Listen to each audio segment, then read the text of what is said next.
Hello, nice to meet you, Mr. Yasushi. You can turn off your video because we are waiting to start. Thank you.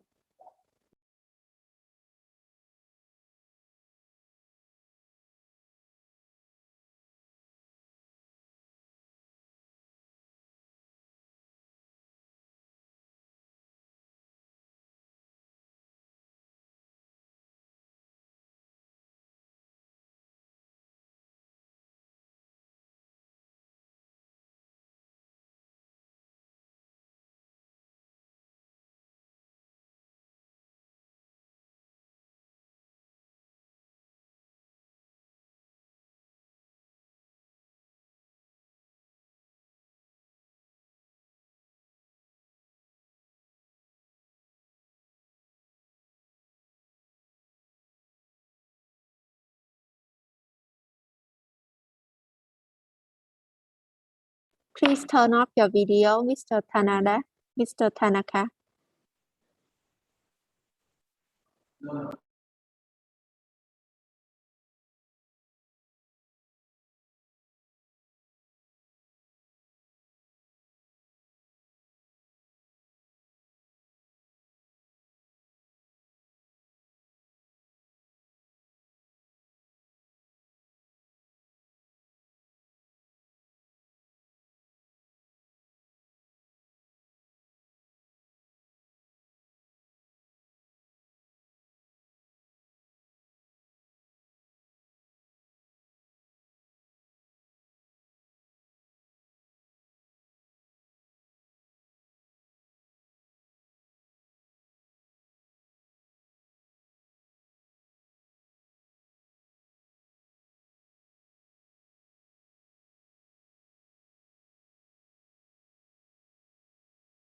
Are we ready?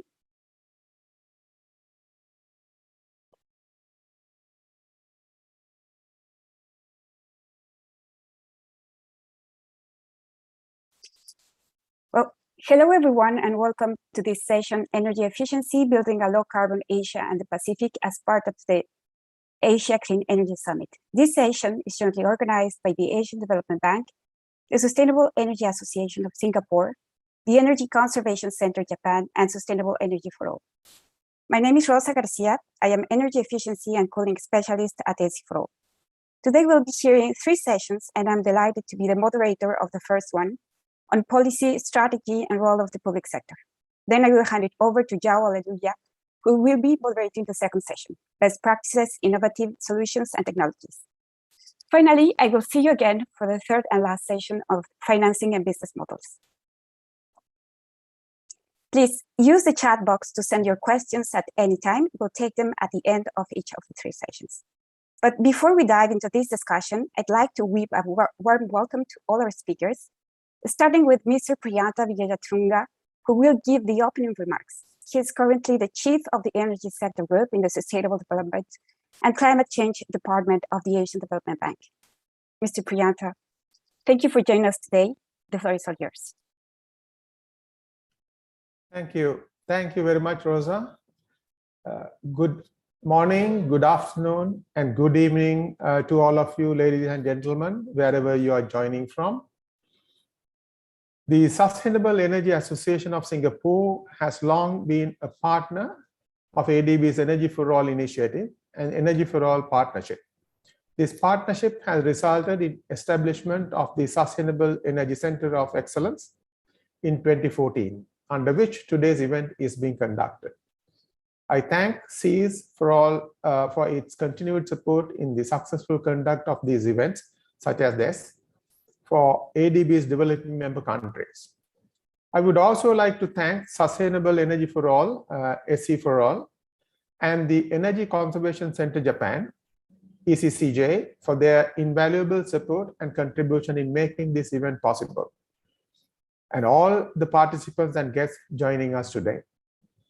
The energy efficiency track in this year's Asia Clean Energy Summit aims to discuss the challenges of demand-side energy efficiency. We will also tackle ways to create an enabling framework for promoting efficiency gains in the building sector to save costs, reduce air pollution, and curtail carbon footprint.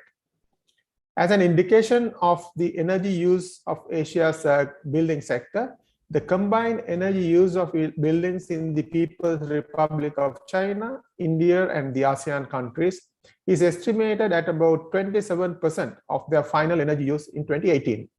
This translates to about 24% of their total energy-related carbon dioxide emissions, excluding emissions from manufacturing building materials.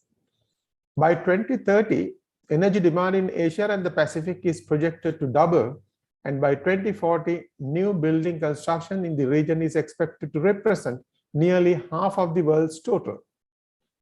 Last year, ADB's investment in clean energy development in Asia and the Pacific almost doubled to about 1.9 billion from 2019. Majority of 57% of the 2020 clean energy investments were for energy efficiency, and the rest were for renewable energy. Much of our efforts in energy efficiency, however, concentrated on supply side, such as system loss reduction by deploying advanced technologies. But we believe that our developing member countries also stand to gain from demand side energy efficiency, which is essential in paving low carbon growth paths. We at ADB are ready to help through technical assistance, grants, and loans. For today, we are as eager as you are to learn from our peers some of the best practices and lessons learned on improving demand-side energy efficiency, particularly in the building sector. We shall hear from our experts about regional energy efficiency situation and the country cases in Asia and the Pacific. They will discuss the current developments in addressing demand-side energy efficiency challenges, focusing on advanced clean technologies and solutions and the use of innovative business models and financing instruments. The success of this energy efficiency track depends on everyone's participation in the discussion. I urge you all to generously share your knowledge, experiences, and insights. Once again, I wish to thank SEAS, SE4All, ECCJ, and our invited speakers for all your efforts and support in relation to this event. We look forward to more collaborations in the future.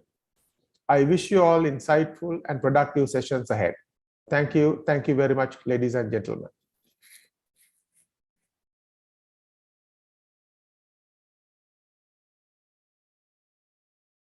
Rosa, you seem to be muted.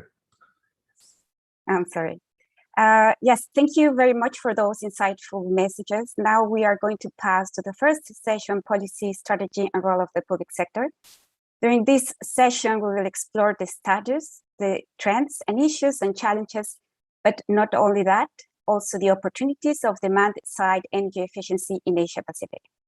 We will take a closer look to the role of the public sector in setting up policies, regulations, and strategies for creating the enabling environment for the uptake of energy efficiency measures.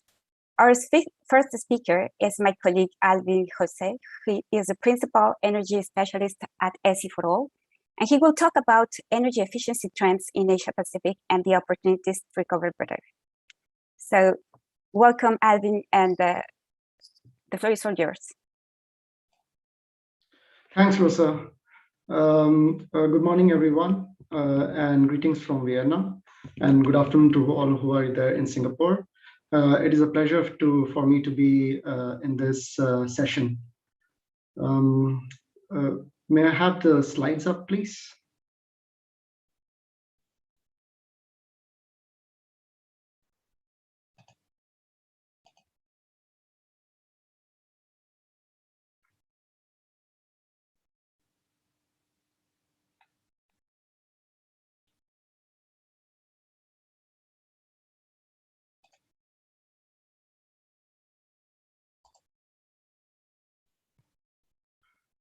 Thank you very much. So I would like to first start with my intervention for the morning, basically trying to present to you the latest energy efficiency trends in the Asia Pacific. And in the wake of this pandemic, and all of us, we are trying to now get back to what we thought was a faster normal life, but it is taking a bit more time, and how energy efficiency can be helpful for us to recover in a better way. Next, please. So overall, if we look at the Sustainable Development 7 goals, which is sustainable energy for all by 2030, and if we look at the progresses, one of the major indicators in the past decade has been that the energy access indicator has been improving, but this is yet to really improve in a much larger scale, because there are still 759 million people that do not have access to electricity. And then when you look at issues such as access to clean cooking, which still almost 2.6 million people do not have access to clean cooking, and a lot of the share is actually in Asia Pacific. The COVID-19, in fact, has slowed this progress. And in fact, we have seen that in some of the numbers are showing that over the past couple of years, some of the improvements that were done for both clean cooking and electricity access were kind of pushed back due to the COVID situation and how people were hurting from its economic impact. In terms of the renewable energy uptake, there has been a lot of improvement and there has been a lot of market development, but this is still not enough to really meet the SDG 2030 goals. And more importantly now, as we're looking into the next week's COP26 meeting, the renewable energy uptake has to be much more to really make an impact on the climate change issue. And last but not least, which is SDG 7.3, energy efficiency, has not really seen the kind of improvement that is expected. So, which I'm going to speak in my next slide, please. Now, if we see the the average of Asia when compared to the world, when it comes to the energy intensity, that is the energy used for generating per dollar of value added to the economy, the world average is around 5 megajoules, which roughly accounts to around 1.4 to 1.5 units of electricity, if you were to look at it that way. So in that sense, Asia is actually exactly the world's average. But there are other regions that are doing much better, especially the Latin America and the Caribbean. But if we look at the least energy or the most energy intensive economy or the region, it would be in Africa. Now, if you look at on the right-hand side and we look at the annual global energy intensity trends, there has been in the last 10 years, we are looking at the data from 2008 to 2018, which is the latest one available. We see that there has been a steady decline in the global energy intensity trends. And the average year-on-year improvement in the energy efficiency has been around 1.58%. Although this is very good, but this is much below the target of the SDG 7.3, that is to reach 2.6% average by 2030. Next slide, please. In terms of the countries that are really driving the energy consumption, if you really look at it, around 20 countries are responsible for almost the 75% of the energy consumption in the world. And 8 of this comes from Asia. 8 of the countries come from Asia. And in fact, Priyanta mentioned that if we combine China, India, and a few of the other OECD Asian countries, they make up for almost the 40% of the energy consumption in the region. So Asia is certainly an important region in the story for how energy efficiency uptake has to take place and how the world will really move across when it comes to energy efficiency improvement. Next slide, please. Now, I think one thing which is very important to see is to understand what is the rate of energy efficiency improvement versus the rate of economic growth. We have seen that overall, the world in the past, if you look at from 2013 to 2018, and that this was especially before COVID, the average GDP growth was between 3 to 4% for the world. And in terms of that, the energy intensity change or the energy efficiency improvement rate was around 2%. But when we compare it to the other regions, and when we compare all the regions, in fact, Asia is the highest growing, in fact the only region that is growing above 5%, which is a pretty high growth rate. And after that would be Africa and Central America. And only Asia and Central America are the 2 regions which have actually improved their energy intensity rate, and it is above 3%. Now, this is mostly because in Asia and Central America, there has been a lot of economic structural changes where better manufacturing processes are coming into place. There is a lot of movement away from traditional industries or low mechanized industries to more service-oriented industries. And if you look at Africa, Africa is actually one of the, after Asia, one of the highest growing rate region, but its energy intensity is actually very low. Energy efficiency, is very low. And compared to the whole world, the South American region is actually has the lowest GDP growth rate, but it is the most energy inefficient. So again, just to reiterate that Asia is actually a very important part of this story. Now, when we look for the trends within Asia Pacific, it's pretty interesting. The region which is actually the most highest growing is the Southern Asian region, then followed by East Asia and Southeast Asia. Only the Central Asia and Eastern Asia are actually having the best energy intensity changes or the energy efficiency improvement. And Southeast Asia, which is actually growing at a very high rate, but it is one of the energy inefficient regions. And Western Asia is the most energy inefficient. So there is a lot of potential for improvement in terms of Asia Pacific trends.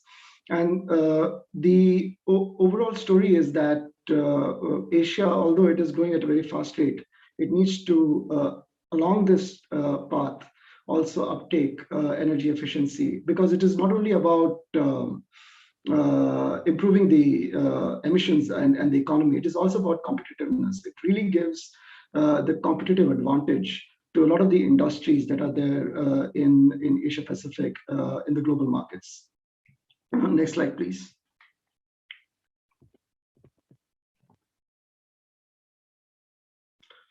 In terms of the energy use, the world energy demand from Asia Pacific versus the world was around 4,000 million tons of oil equivalent.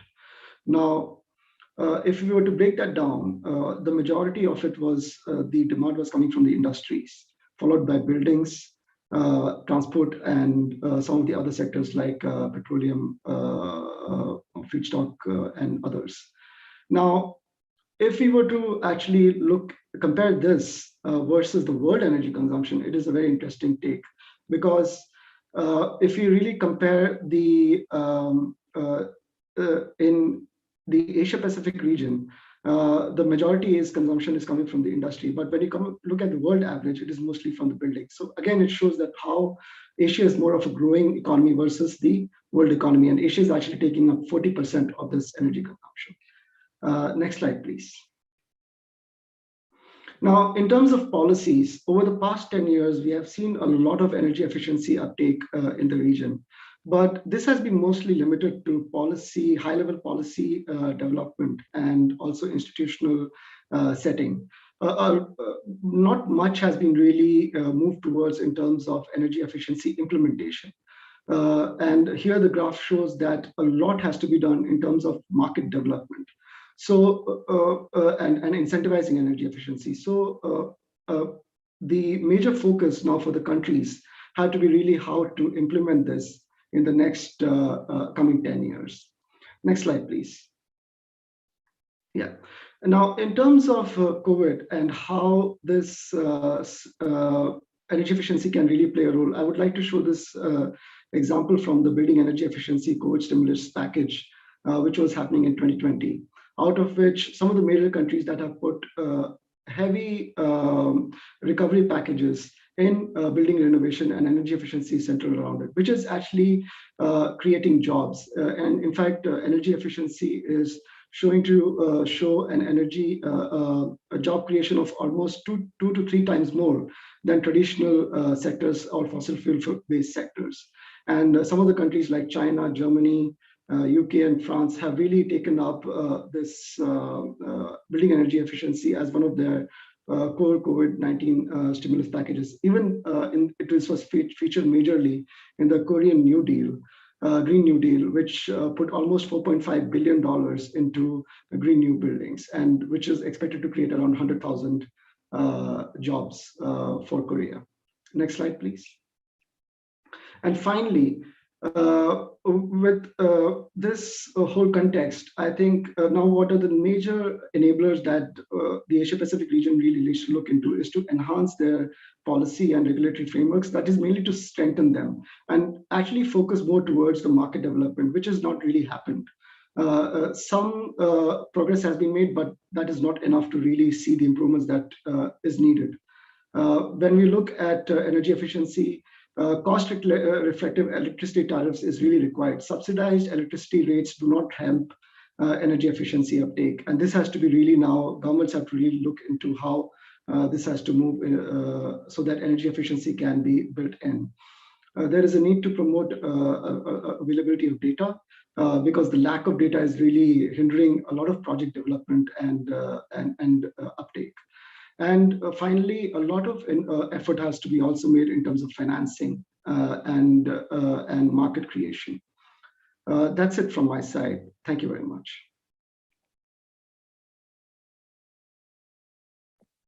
Thank you, Alvin. There is indeed a great potential to improve energy efficiency in Asia Pacific, and how we take this opportunity to recover in the wake of the pandemic is definitely one of today's major challenges. Now we are moving to our next speaker, and let me just remind you that you can use the chat box to send your questions to our panelists. Mr. Katsuhiko Yamamoto is our next speaker. He is the General Manager of Business Alliance Support Center at the Energy Conservation Center in Japan. He will talk about the methodology for achieving non-residential zero energy buildings. Mr. Yamamoto, the floor is all yours. Thank you, Rosa. I cannot open my video, but I'm going to start anyway. My name is Katsuhiko Yamamoto. I'm a manager of the Energy Conservation Center Japan, as Rosa-san said. And I'm also a secretariat of the organization called Japanese Business Alliance for Smart Energy Worldwide. In short, JSW.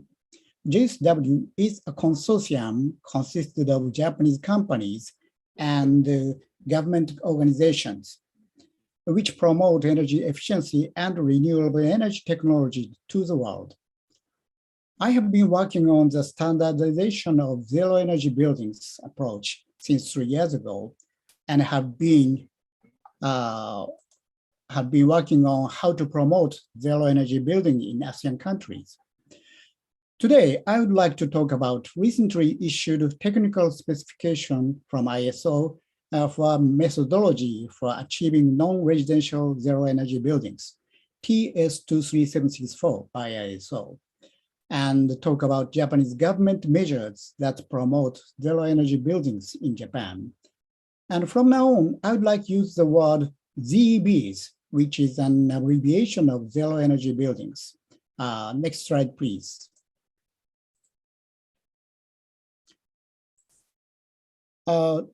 This is the background of the promotion of an approach for achieving ZEB in case of Japan. We do have the energy efficiency law for buildings, but it is not enough to achieve greenhouse gas reduction required. So Japanese government sets the target like this: realize ZEBs in every newly constructed public and private buildings by 2030. But I think this is also not enough because there are a lot of existing buildings. So we need to set the target for the existing buildings. But that is not the thing today.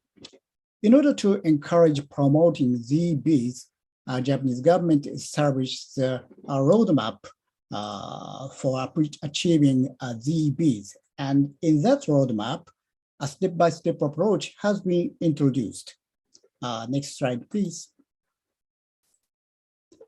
This slide shows a ZEB family concept, which has processes to achieve net zero energy building, ZEB, step-by-step approach. The concept of ZEB has been expanded to ZEB family according to actual conditions.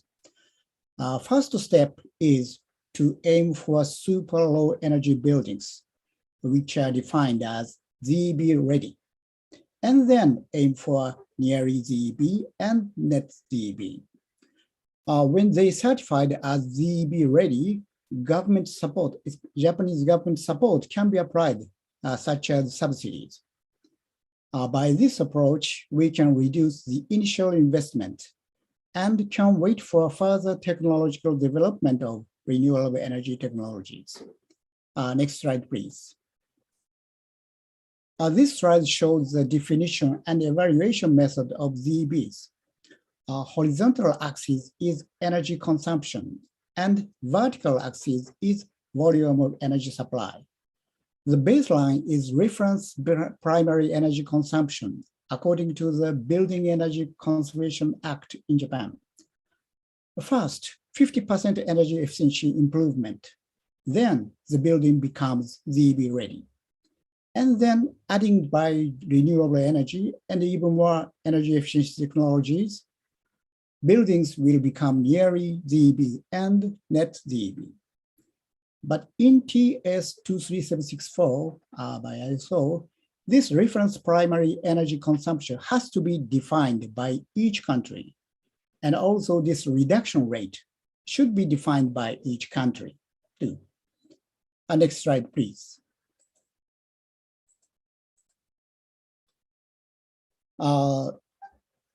Yes, that's okay.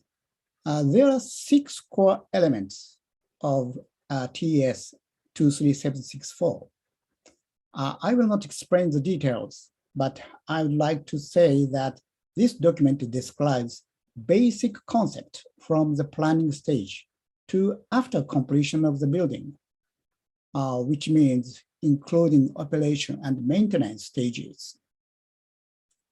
Next slide, please. The Japanese government has taken various measures to disseminate ZEB. Japanese government issues ZEB brochures for awareness raising purpose, and also issued several design guidelines for training ZEB planners who can consult with building owners or developers. And to encourage building owners, we have the ZEB Leading Owner Program. When ZEB's achievements are announced by registering as a ZEB Leading Owner, so ZEB owners are socially recognized. Next slide, please. I think in any countries, we believe that realizing ZEB requires awareness raising, sharing of experience and know-how, and making policy and guidelines toward ZEB. We are always willing to support. Next slide, please. 2 ASEAN countries, ECCJ and JSW implemented and will implement several activities to promote ZEBs, workshop and seminars and training programs since 2017. And this year, we have programs online. Next slide, please. Since 2019, in the ASEAN Energy Award Program, ZEB awards are added. And in 2020, 2 cases are awarded, Singapore cases and Malaysian case. And in next slide, please. This year, 4 cases are awarded, 2 Singapore cases and 2 Thailand cases. In case of Singapore, a university and bus terminal. And in Thailand, exhibition center and bank. Next slide, please. Lastly, please let me introduce this booklet. JSW has been publishing the booklet called Japanese Smart Energy Products and Technologies every year.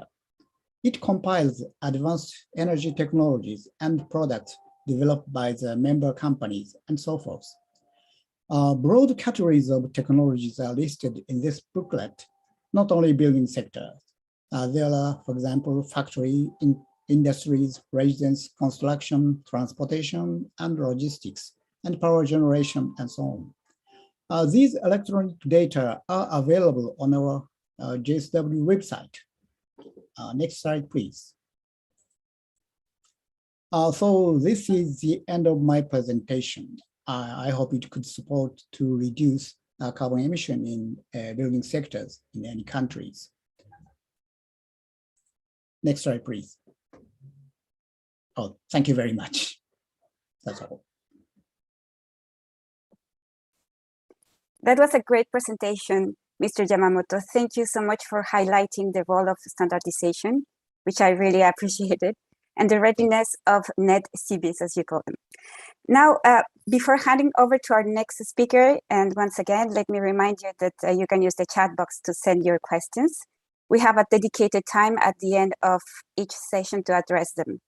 Now, our third speaker is Rajiv Ralhan. He is the Executive Director of PricewaterhouseCoopers India. He will talk now about national policies and the strategies for promoting energy efficiency in public sector buildings from his experiences in Cambodia and Vietnam. The floor is all yours. Thank you, Rosa. So I hope you all can see me. Just let me see. I don't know whether my video is available or not. Can you please confirm? Yes. Okay, thank you. Thank you very much. Good day, everybody. I'm Rajiv Ralhan, as Rosa mentioned, from PwC. So today, my topic of presentation is, so I think we had a wonderful presentation from my ex-colleague Elvin from SE for All, and then the ECCJ, exciting content provided by them and setting the context very right. What we are discussing here is, so I'm discussing our experience working with ADB in the region, and how do we see, how do we understand the field level conditions and how can we move forward. So next slide, please. So I'll not go into this energy intensity discussion. I think Alvin has maybe made it very clear. So he was very clear in his presentation, and I think that context is right. The idea here is that what all we need to do as different countries. Now, when you talk about any region or when you compare internationally different countries, the status of things varies from country to country. The status of things varies from region to region. So we have on the right side of it, so we have mapped the status of, so because the topic is buildings, so we divided the instruments into 4 parts: the codes, the management systems, the appliance standards, or the green building rating system. And if you see this, Singapore, Thailand, and Vietnam, maybe they have most of the things covered. And then the Myanmar's, the Cambodia's, the Laos, from the policy side of it, maybe they are behind things. But where are we in terms of implementation or adoption? So maybe one part is developing policies, but are we getting the results? That is one thing very critical. And we have tried to map with ADB support. We are working in Vietnam, where we are developing energy efficiency programs for buildings and street lights. And in Cambodia, we are looking at the overall sector as a whole, which also includes building, street lights, and other sectors as well. So I'll share my experiences. Maybe that is really key. Next, please. So how do we see this? Actually, the real policy framework, what we have observed here is, so these are the different project steps or the output pathways, outputs, and outcomes. So if we really want a stronger and resilient national framework, we need to start with a market assessment, assessing gaps, barriers. We have seen that in many countries, this data is missing. Then looking at the building codes, the green building ratings, the incentives, human capital, which is more to do with the capacity. Our previous speaker talked about awareness for ZDBs and all that, and how do we mobilize funding? That is the second bucket which I see. The third bucket here is it's more about creating an environment for building energy efficiency. M&V, how do we enforce codes? So what we have seen in many countries is that we have policies, but the implementation level is low. The agencies who will implement it, the ESCOs, energy service companies, energy audits, and do we have sufficient number of projects to maybe give some kind of a confidence to the market? And all this work, when they work together in a phase-wise manner, we have a really good outcome. So what kind of barriers we see? Of course, it is based on our global experience as well. It varies from country to country about the maybe lack of policy guidance. And many countries, they have plans, but then there's a limited capacity. The codes are not aligned. Maybe sometimes the codes are country specific. And when we are talking about a region, the debate is about, can we harmonize, align our systems? That's the another point.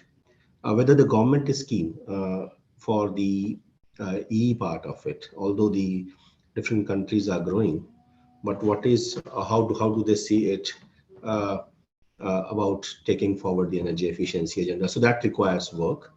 In terms of capacity, of course, the stakeholder capacity, different departments are involved, and they need to work together. But do they have the capacity? Are they trained enough? How do we do it? Do they understand the building codes policies?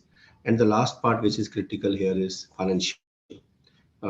State budget constraints or limited access to affordable finance. So when we combine all of these, maybe these are the points to be addressed.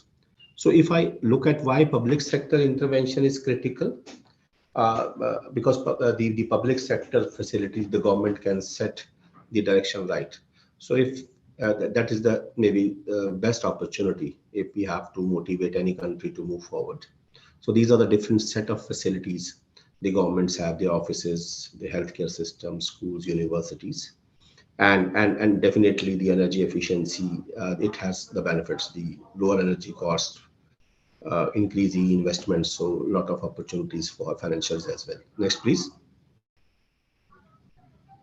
So a brief about our work in Vietnam. We worked in 6 provinces.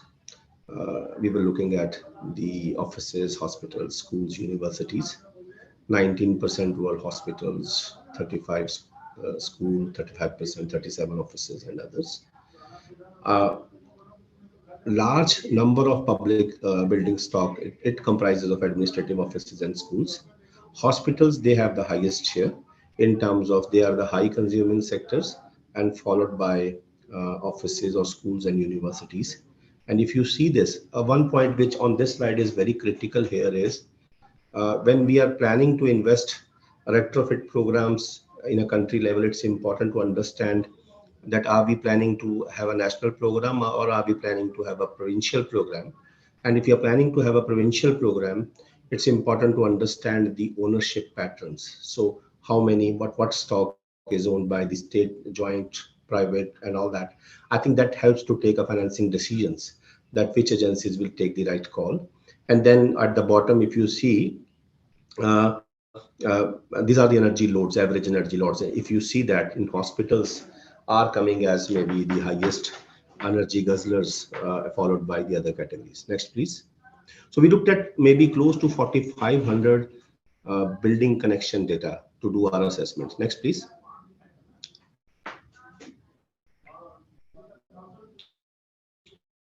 Not able to see next slide. Yeah. So these are the steps we did in Vietnam. We approached the electricity utility to see building connections in the commercial category. We did the data filtration of different categories. Identified 300 buildings for retrofit.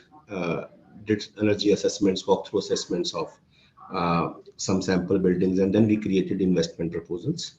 And the good part is that the strategies were different for different categories. Next, please. Next.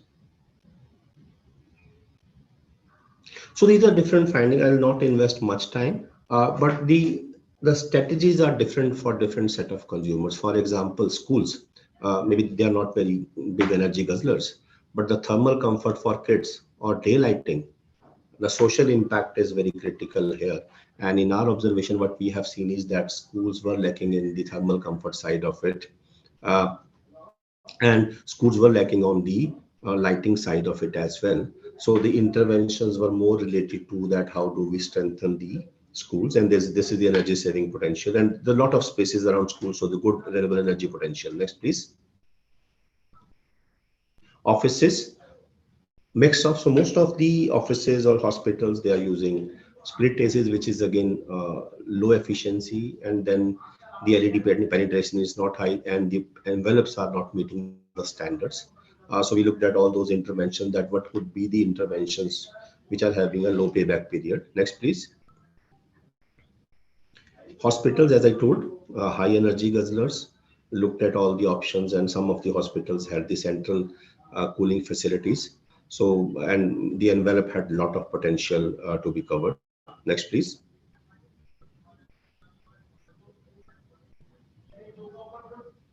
So this is the energy saving potentials. We are maybe planning to have the initial project about 305 buildings, public buildings in Vietnam. We're looking at more than 55 million USD investments, and there's a saving potential. So I'll not go deep into numbers, but the idea here is that how we are approaching this whole retrofit program. Next.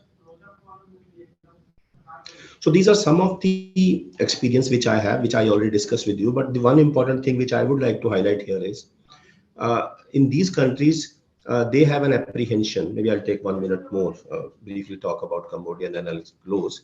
That they have a confusion about whether they should take finance for new development or retrofit is also a case of finance. So I think that is one big message where we need to do a lot of maybe capacity building for the state authorities or the national authorities, that they can have it. I'm just closing it in 1 minute, please. Next, please. So this is the work we have done in Cambodia. Again, it's a very detailed study, so I'm not going deep into this, but a lot of good work is coming out of it, and we have developed an energy efficiency policy in Cambodia, and we are planning many investment programs there. Next, please. So the findings again here is a lot of replacement market. Last 30 seconds I have. A lot of replacement market, no building codes. The appliances which are imported, they are not efficient. So we started working on energy policy. We started working on developing their framework on standard and labels. And now we are, after the policy, we are creating a larger program. ADB is creating a larger program that how do we address this market. Next, please. So these are some of the savings we have. The split ACs, how do we create a program around that, lighting, HVACs, and all that. So all of us, they have a lower payback period. Next, please. So last slide on the financing models, we looked at different models we have experience, but on the last, can you move to next slide, please? That is my last slide. So this is the model which we are exploring, or maybe the sovereign loan through the MEF, and then it is provided to provincial governments, and then how the work can be implemented for different projects. So a lot of good studies, a lot of good work has been done on the field, and a lot to learn from each other. So I'll stop here. Thank you. Sorry, I took 3 to 4 minutes more.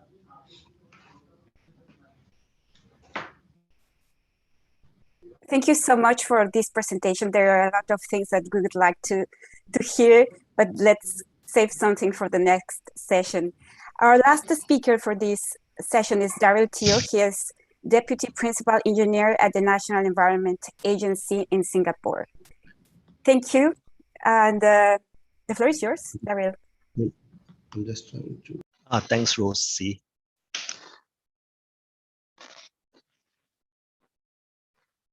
Yes, all right, thank you. All right, so a very good afternoon to all delegates. I'm Daryl from the National Environment Agency of Singapore.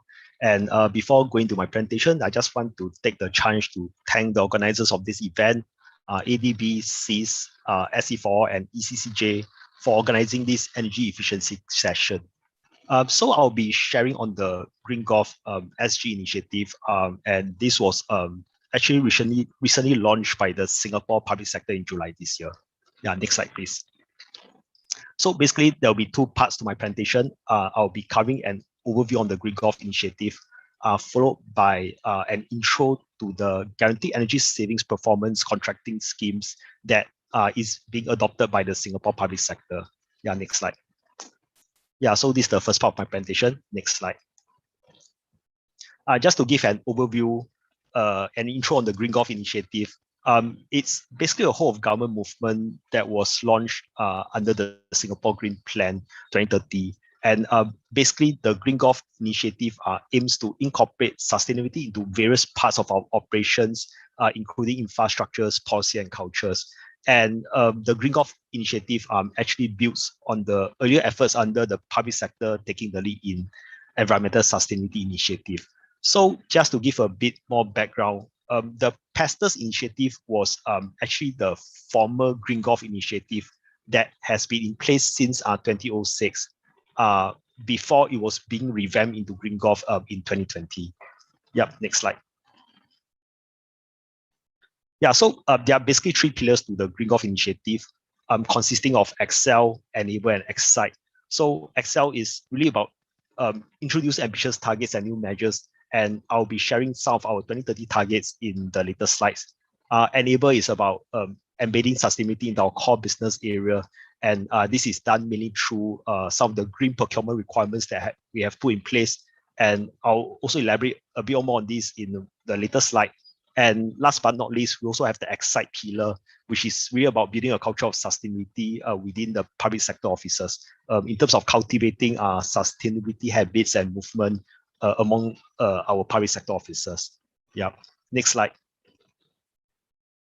Yeah, so one key highlights of the Green Golf initiative is that it will actually go beyond government-owned office to include other public sector infrastructures.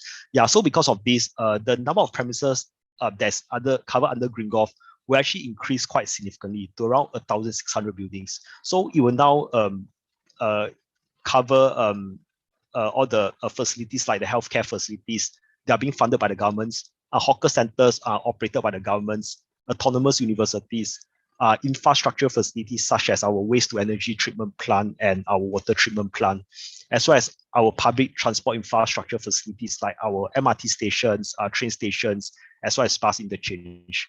Next slide. Next slide.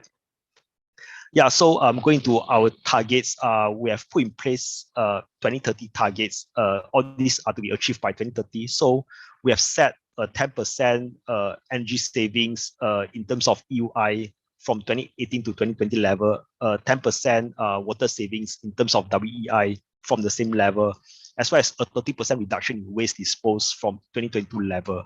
And above all, we also strive to peak our public sector emissions around 2025. And this is actually ahead of our national target to peak the emission at a national level by 2030. Yeah, next slide. Yeah, so in order to help the agencies meet the 10% energy savings, we have put in place some key measures. So some of the key measures will include having all new and retrofitted buildings to achieve Green Mark Super Low Energy. All our data centers are also required to achieve a Green Mark Platinum by 2025. And all our buildings will be required to adopt the Guaranteed Energy Savings Performance Contracting Scheme, which I will elaborate a bit more in the second part of my presentation. And to help the public sectors peak the emissions by 2025, we also have other key measures, including increasing our solar deployment to 1.5 gigawatt peak and electrifying all our cars, new cars by 2023 onwards, and aiming to achieve 100% electrification by 2035. Yep, next slide. And moving into the enabled pillar, we have put in place some of the green procurement requirements for greener products and services. So we have actually raised the efficiencies requirements for our key electrical and water appliances, which will consist of air conditioner, fridge, TVs, lamps, and water fittings. And basically, these are the appliances that is being covered under our mandatory energy labeling schemes and water efficiency labeling schemes. So by doing this, we actually aim to influence the service providers and suppliers to be more sustainable, and we hope that this will create a ripple effect in the wider economy. Next slide. Yeah, and last but not least, we also have the Excite pillar, which is really about raising awareness and enabling action, and this is done through driving campaigns. So in June this year, we actually launched a whole of government bring your own bag campaign, bring your own lunchbox campaign, bags campaign, to cultivate environmental friendly habits among private sector officers. And we hope that this will actually motivate our private sector officers to take the lead in environmental sustainability. Yeah, next slide. Yeah, so for the second part of my presentation, I will share a quick overview of our GSP contracting scheme, which is a mandatory requirement under the Green Gulf Initiative. Next slide. Yeah, so what is GSP model? It's basically a turnkey model whereby an accredited ESCOs will have to do the following. We have to carry out an investment grade audits and recommend energy saving measures. The ESCO has to carry out detailed design of the chilled water plant systems. And next, the ESCOs will have to implement the chilled water plant retrofit and put in place robust measurement and verification system for performance tracking. And last but not least, the ESCOs will also have to guarantee the efficiency of the retrofits during the contract term, which is typically for a period of 5 years. So this is actually advocated for large private sector buildings to improve their energy efficiency and meet the Green Gulf targets.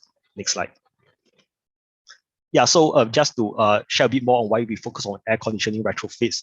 I guess in Singapore, similar to many of the Asian countries, the largest energy consuming in large buildings is air conditioning, which accounts for 40 to 50% of the total building electric consumption. So by retrofitting the chilled water plants to more efficient ones, this will actually help the public sector agencies to achieve their energy saving targets. Next slide. Yeah, so just to share a bit more, how does our GSP contract work? On the client side, the client actually have to pay a consultancy fee for the ESCOs to conduct an investment grade energy audit, develop detailed design, and the client will also have to pay for the total implementation cost when the project reached the phase 2, and the clients have to pay the maintenance cost over the contract term period. And for the ESCO side, the ESCOs on their part will have to guarantee the efficiency of the chilled water plant system. We have to provide comprehensive maintenance for all new equipment. We'll have to repay lost savings if they can't meet their committed efficiency for the chilled water plant. And last but not least, the ESCOs also have to implement stringent MFV requirements and ensure that the MFV instruments meets the required accuracy. Yeah, next slide. Yeah, so I'll conclude my presentation by sharing the benefits of the GSP contracting models. First, the building owners will get to enjoy guaranteed energy savings performance. And the building owners will also get to enjoy the best-in-class design, not just at the individual equipment level, but at a system level, and have the best practice such as MFV requirements incorporated. And last but not least, there's also an accountability process in place in the sense that the ESCOs will have the ESCOs will be the single party that design, install, and maintains the whole project. And because of this, there will be no finger pointing issue. So as of September 2021, we have got around 42 public sector buildings that has undertaken the GSP contracting models.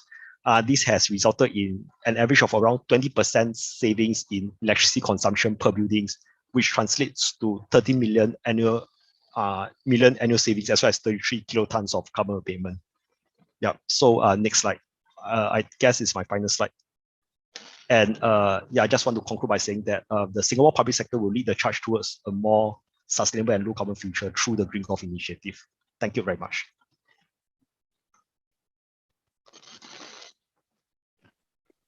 Thank you, Daryl, for presenting this very, very comprehensive approach and for showing that it's possible to raise the bar on energy efficiency in the public service. And now we have time for one question. So as we all know, the COVID crisis has triggered behavior, and please, if you can turn on your camera. So there are many changes in the behavior and market changes in the building sector. Let's talk, for example, about the shift on energy demand from commercial to residential due to the home office, that it's more common, the purchase of appliances, the drop in aviation. And in this context, what kind of strategies should the government set up to boost the economy while accelerating the energy efficiency in this moment? For example, let's talk about, I don't know, stimulus packages as part of the COVID-19 recovery. So who would like to? Shall I just add for maybe? Can you hear me? Yes, please go ahead. Also, my point of view here would be that I totally agree that when we were devising our strategies before COVID, we had a different set of strategies for non-residential, and then we had a different set of strategies for residential. But now, because the focus is coming more again back to the residential because of work from home and all that, and we don't see the trend changing in next 2 to 3 years also, the companies are going forward that.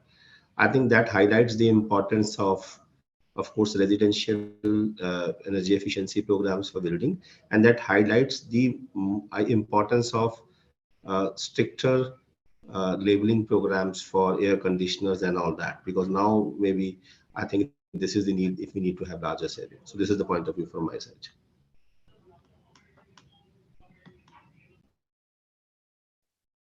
Thank you, Rajiv. And Alvin, do you want to add something? Yeah, I think this issue of stimulus packages in COVID recovery, and mostly which are tuned towards energy efficiency. Yesterday night, in fact, UNEP released its emissions gap report, and where it was kind of very clearly suggested that if you look at the global economic recovery packages, and only 20% of it's actually moving towards recovering better.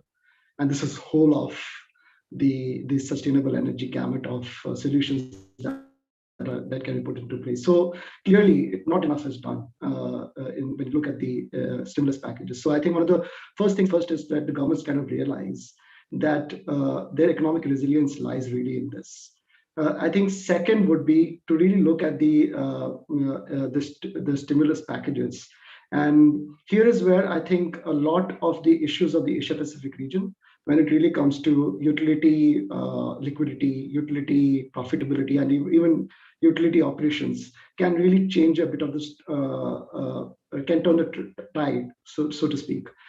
Because now because at one point utilities do not see the benefit of energy efficiency or implementing energy efficiency, and because they're in the business of selling energy, right? But here there is a chance, because now the utilities can actually see that if they actually save a unit of energy at the residential sector, mostly because that's where they subsidize it, and they put higher prices to the industries. So that's where actually now there's a clear chance to actually shift some of the structural issues that the utilities were facing as well. And through these economic recovery packages, I think the government should really be strategic about it. Not enough is done, and much more is to be done to really see the benefits.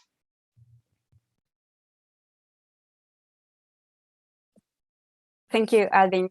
Yes, indeed. So I think this message cannot be emphasized more. There are a lot of things to do, and we are not doing enough. And we have to think about flexible strategies, and we have to get everyone on board. And thank you so much. We have to wrap up this session. And now, in the interest of time, we're going to move forward to the second session, Best Practices, Innovative Solutions and Technologies. Our moderator for this session is Juha Alleluia, who is the Regional Clean Energy Specialist at the Asian Development Bank. The floor is yours, and see you in a moment. Thank you, Rosa. Thank you very much. Hello, good afternoon, everyone, or good morning, depending on where you are. I believe that my video is on and that I'm audible. So my name is João Alleluia, and I will be the moderator of session 2. Just a brief introduction about myself. I'm working with the Asian Development Bank as a clean energy specialist, focusing on countries of Southeast Asia, and I'm currently based in Bangkok. As part of my work, I cover various topics related to the clean energy transition, including energy planning, renewables, and energy efficiency. So in the previous session, we discussed the role of the public sector in the creation of an enabling environment for investments on energy efficiency in buildings. And we have also seen the enormous potential for energy efficiency in buildings in the region. In this session, we will focus on technical solutions and innovations that can lead to energy efficiency improvements in buildings. We will discuss technologies, but not only that.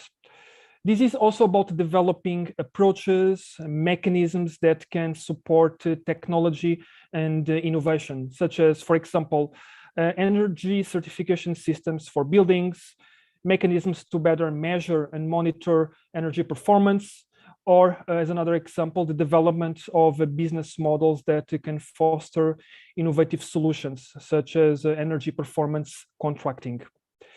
So to discuss these topics, for this session, we have 3 distinguished speakers who will be sharing best practices from the Asia-Pacific region, particularly from Singapore and India. And we will discuss challenges and opportunities related to the replication and upscale of these experiences.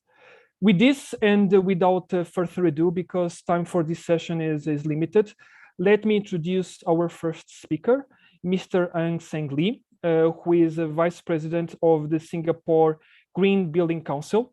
He is also the Chairman and Managing Director of BICA for its business operations in Singapore and Myanmar. On his presentation, he will be sharing the experiences of Singapore in the development of a national program on energy efficiency in buildings. So, Mr. Lee, you are welcome to unveil yourself. The floor is yours. Thank you.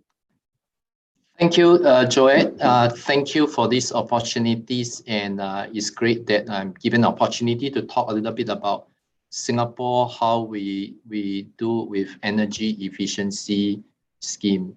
As you know, the building sectors plays a very major role in reducing carbon footprints in climate change mitigation, as the building sector is responsible for more than 1/3 of the total electricity consumption in Singapore. My short presentation today will briefly talk about the Singapore Green Plan 2030. Is slightly covered by Darrell Teo earlier, and the Singapore and the Green Building Master Plan. So in line with this, I will also touch on the new Singapore Green Mark 2021 certification scheme launched by the Building and Construction Authority, BCA in short, which emphasizes a lot on achieving energy efficiency in buildings. Next slide, please. The Singapore Green Plan 2030 was unveiled by 5 government ministries in February this year to chart the country towards a more sustainable future in the next decade.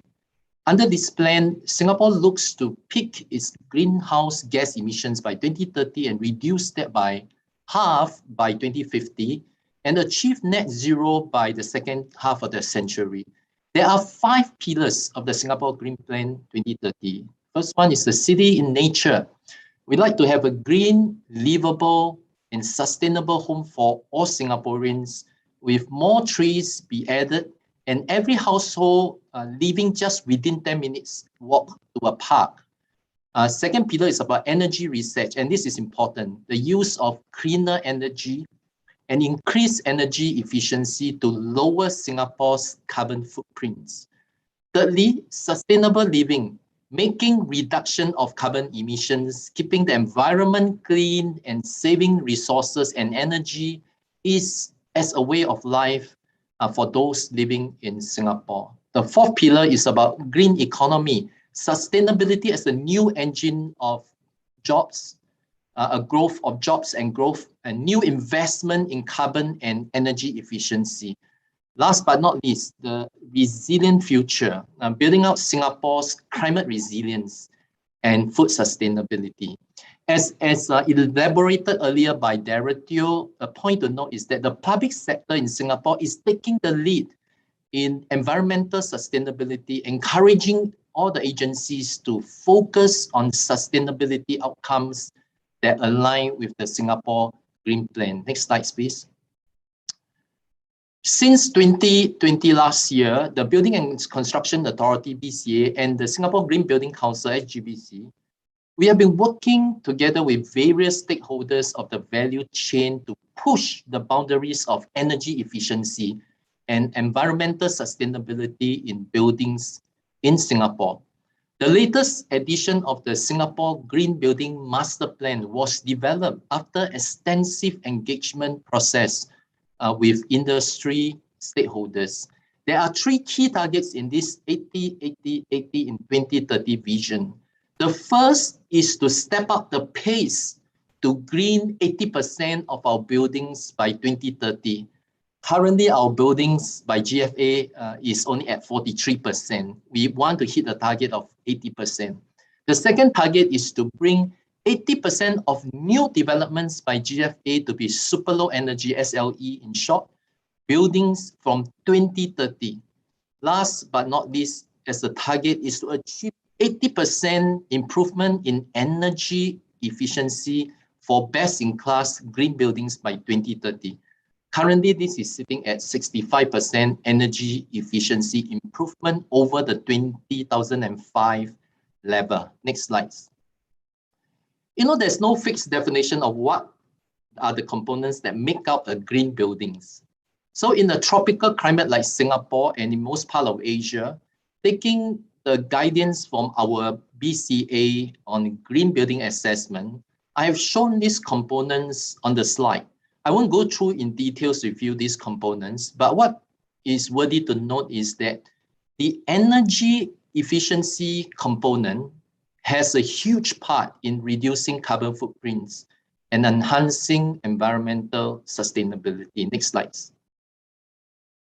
You know, buildings consume high electricity energy. I think most audience here would agree with that.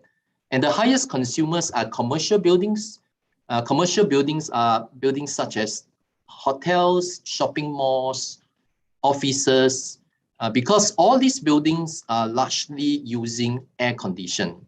So typically for a commercial building, the largest end user is air conditioning, followed by lighting, mechanical ventilation, vertical transmission, and other miscellaneous loads. But in recent years, due to the demand for higher IT server usage in offices and commercial buildings, and even F&B outlets in retail mall, the receptacle loads within these commercial buildings have also increased substantially.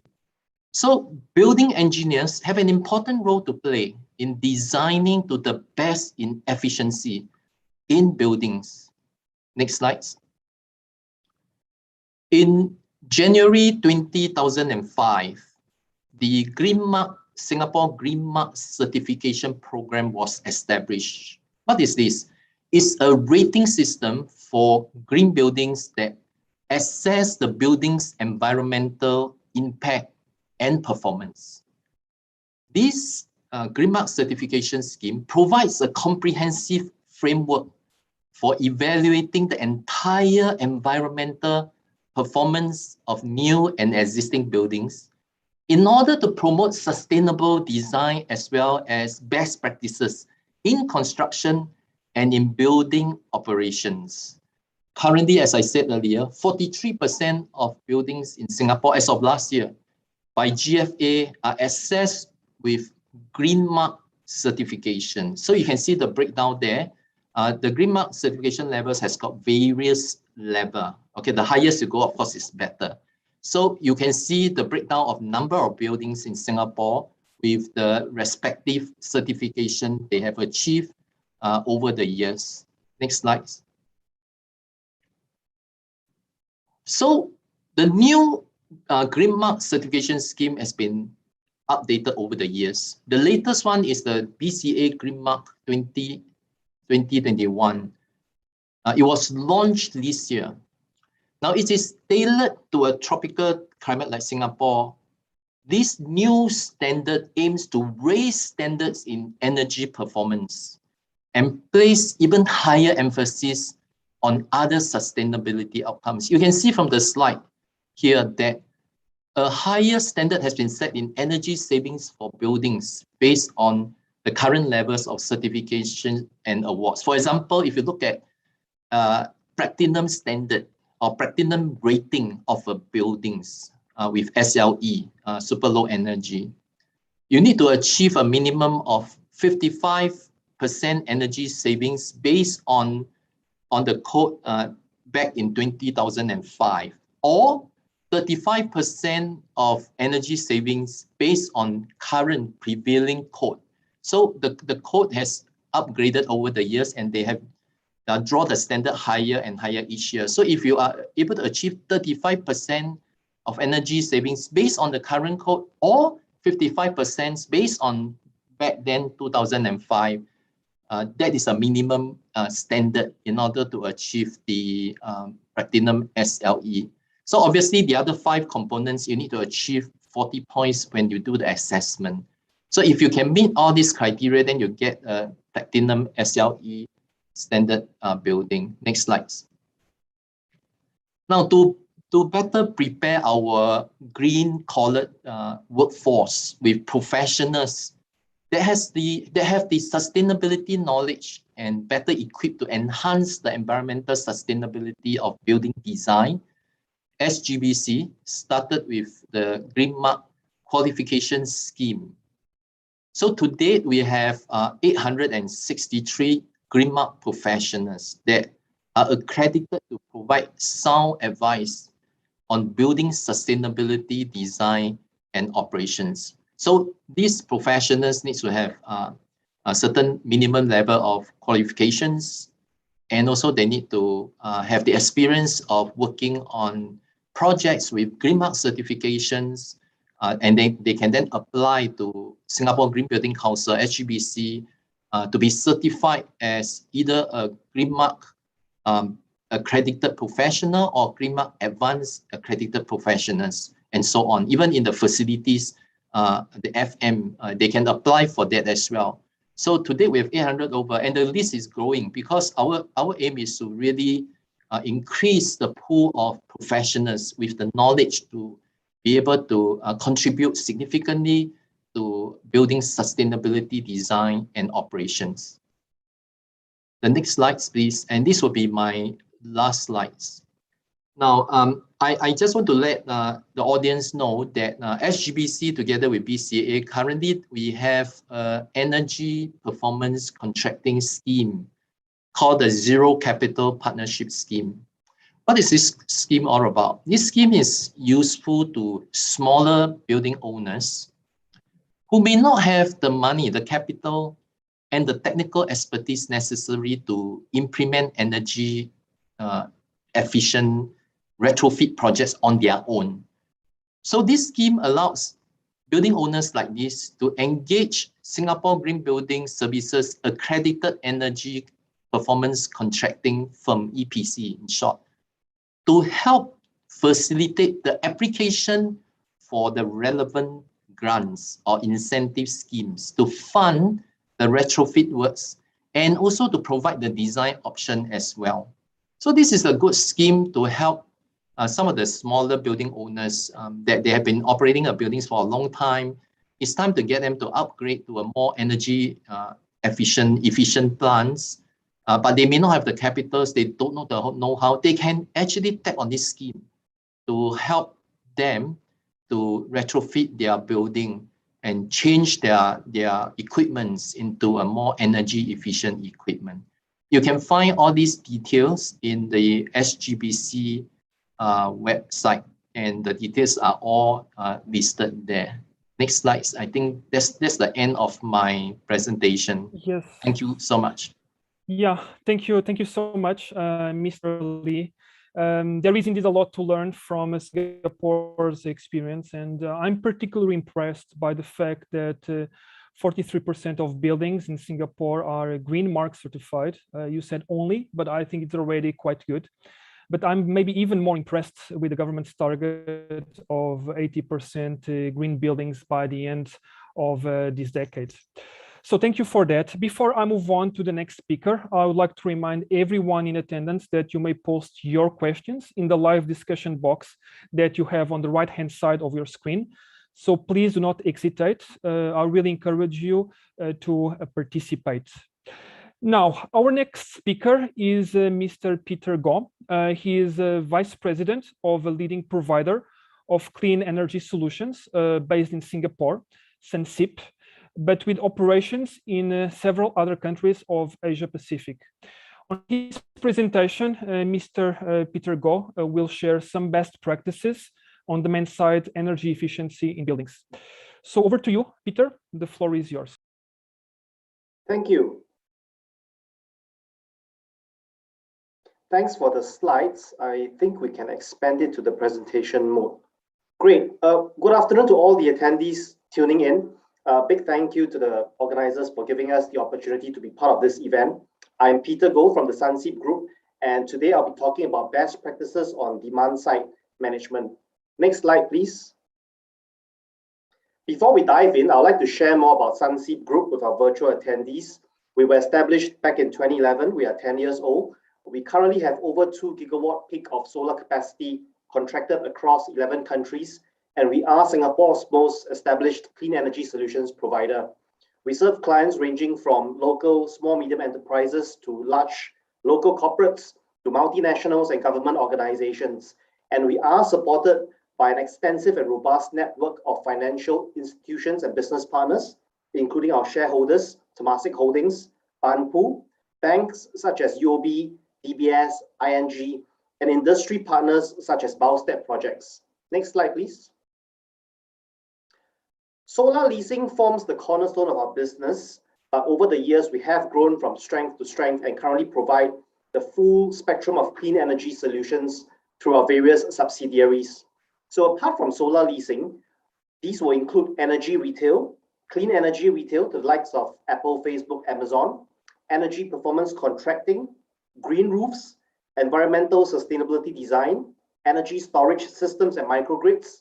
You may have read in the papers recently that we commissioned the largest and first utility scale ESS in Singapore, working together with SP and EMA, R&D into the application of machine learning onto energy data, which is what we term as energy intelligence, EV chargers, and so on.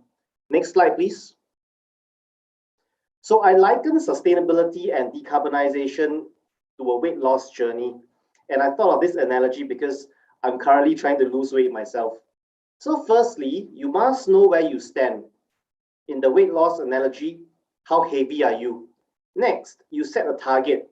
For example, I want to lose 5 kg in 2 months.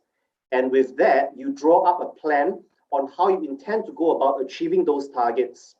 But do bear in mind that this is a journey and miracles do not happen overnight. As you embark on your journey, weigh in at every milestone so that you are aware of your progress.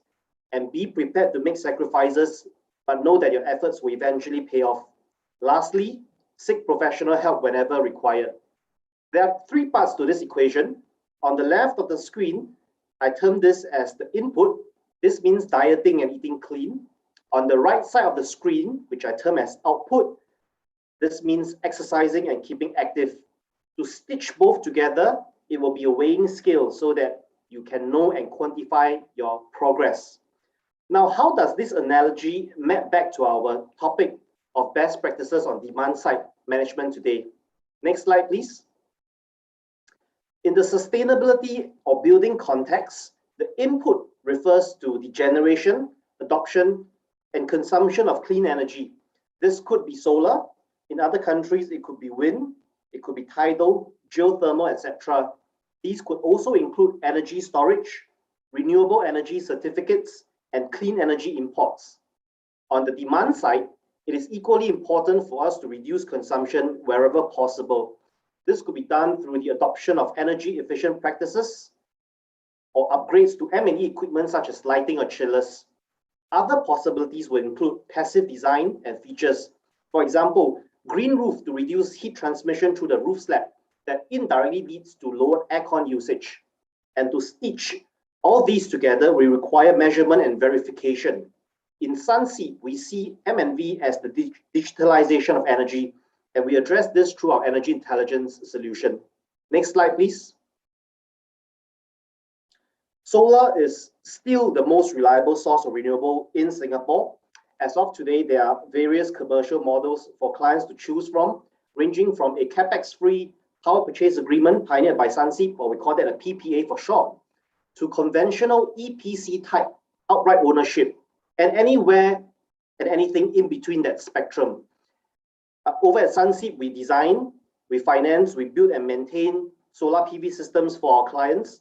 The reference you see here in my slide is a 1 megawatt peak system at SMRT's Bishan Bus Depot. And the great thing about solar is that it can be deployed under many different circumstances. Next slide, please. This ranges from floating solar PV out at sea or on water bodies to utility scale solar farms. On the top right of the screen, you see an example of our solar farm in Vietnam, to metal clip lock roofs, and even pitched shingle tile roofs. Next slide, please. We see energy storage systems as a complement to solar PV systems. At the macro level, they serve to regulate grid frequency caused by the intermittency of solar power generation.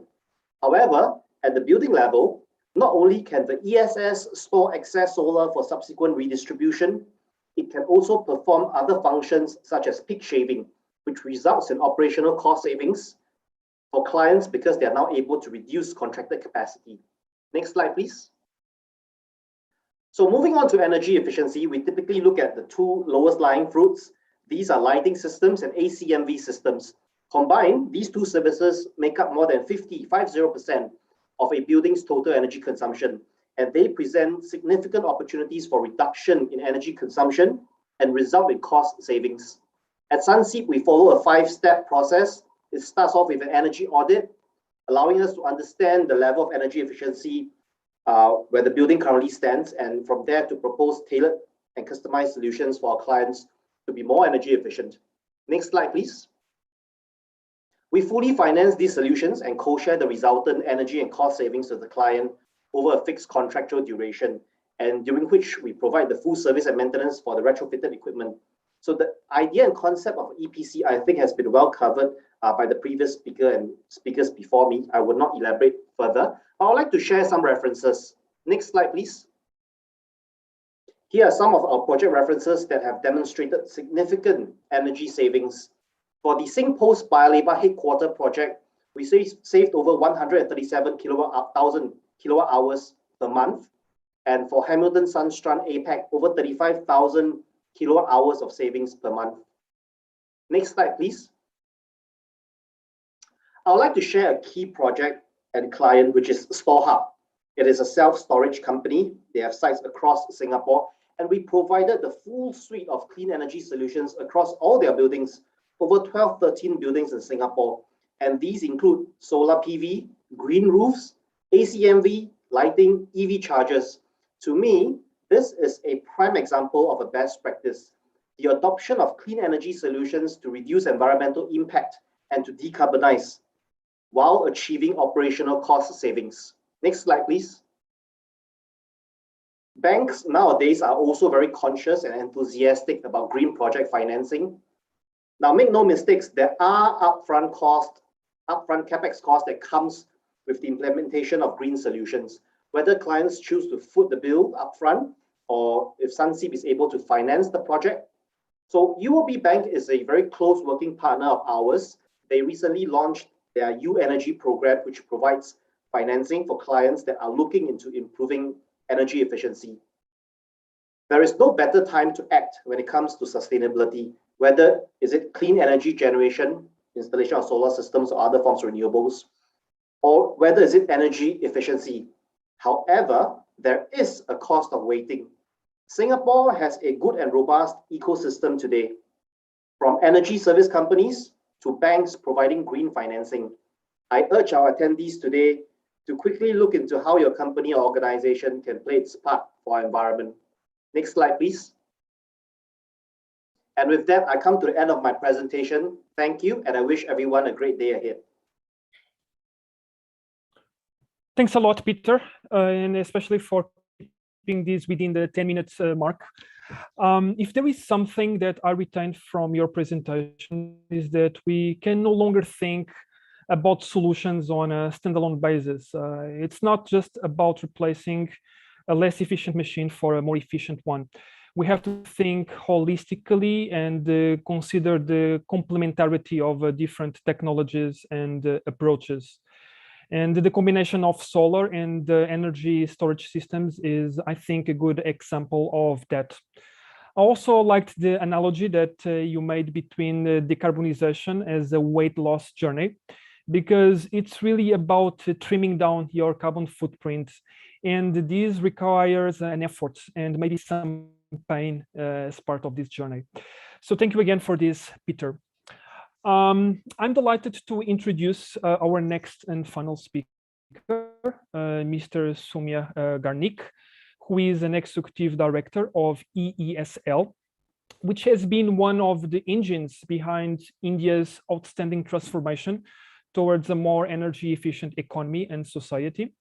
And on his presentation, Mr. Garnik will focus on one of the success stories of EESL in the relatively recent one, the Building Energy Efficiency Program. So, sir, it's my pleasure to hand over the talking stick to you. Thank you.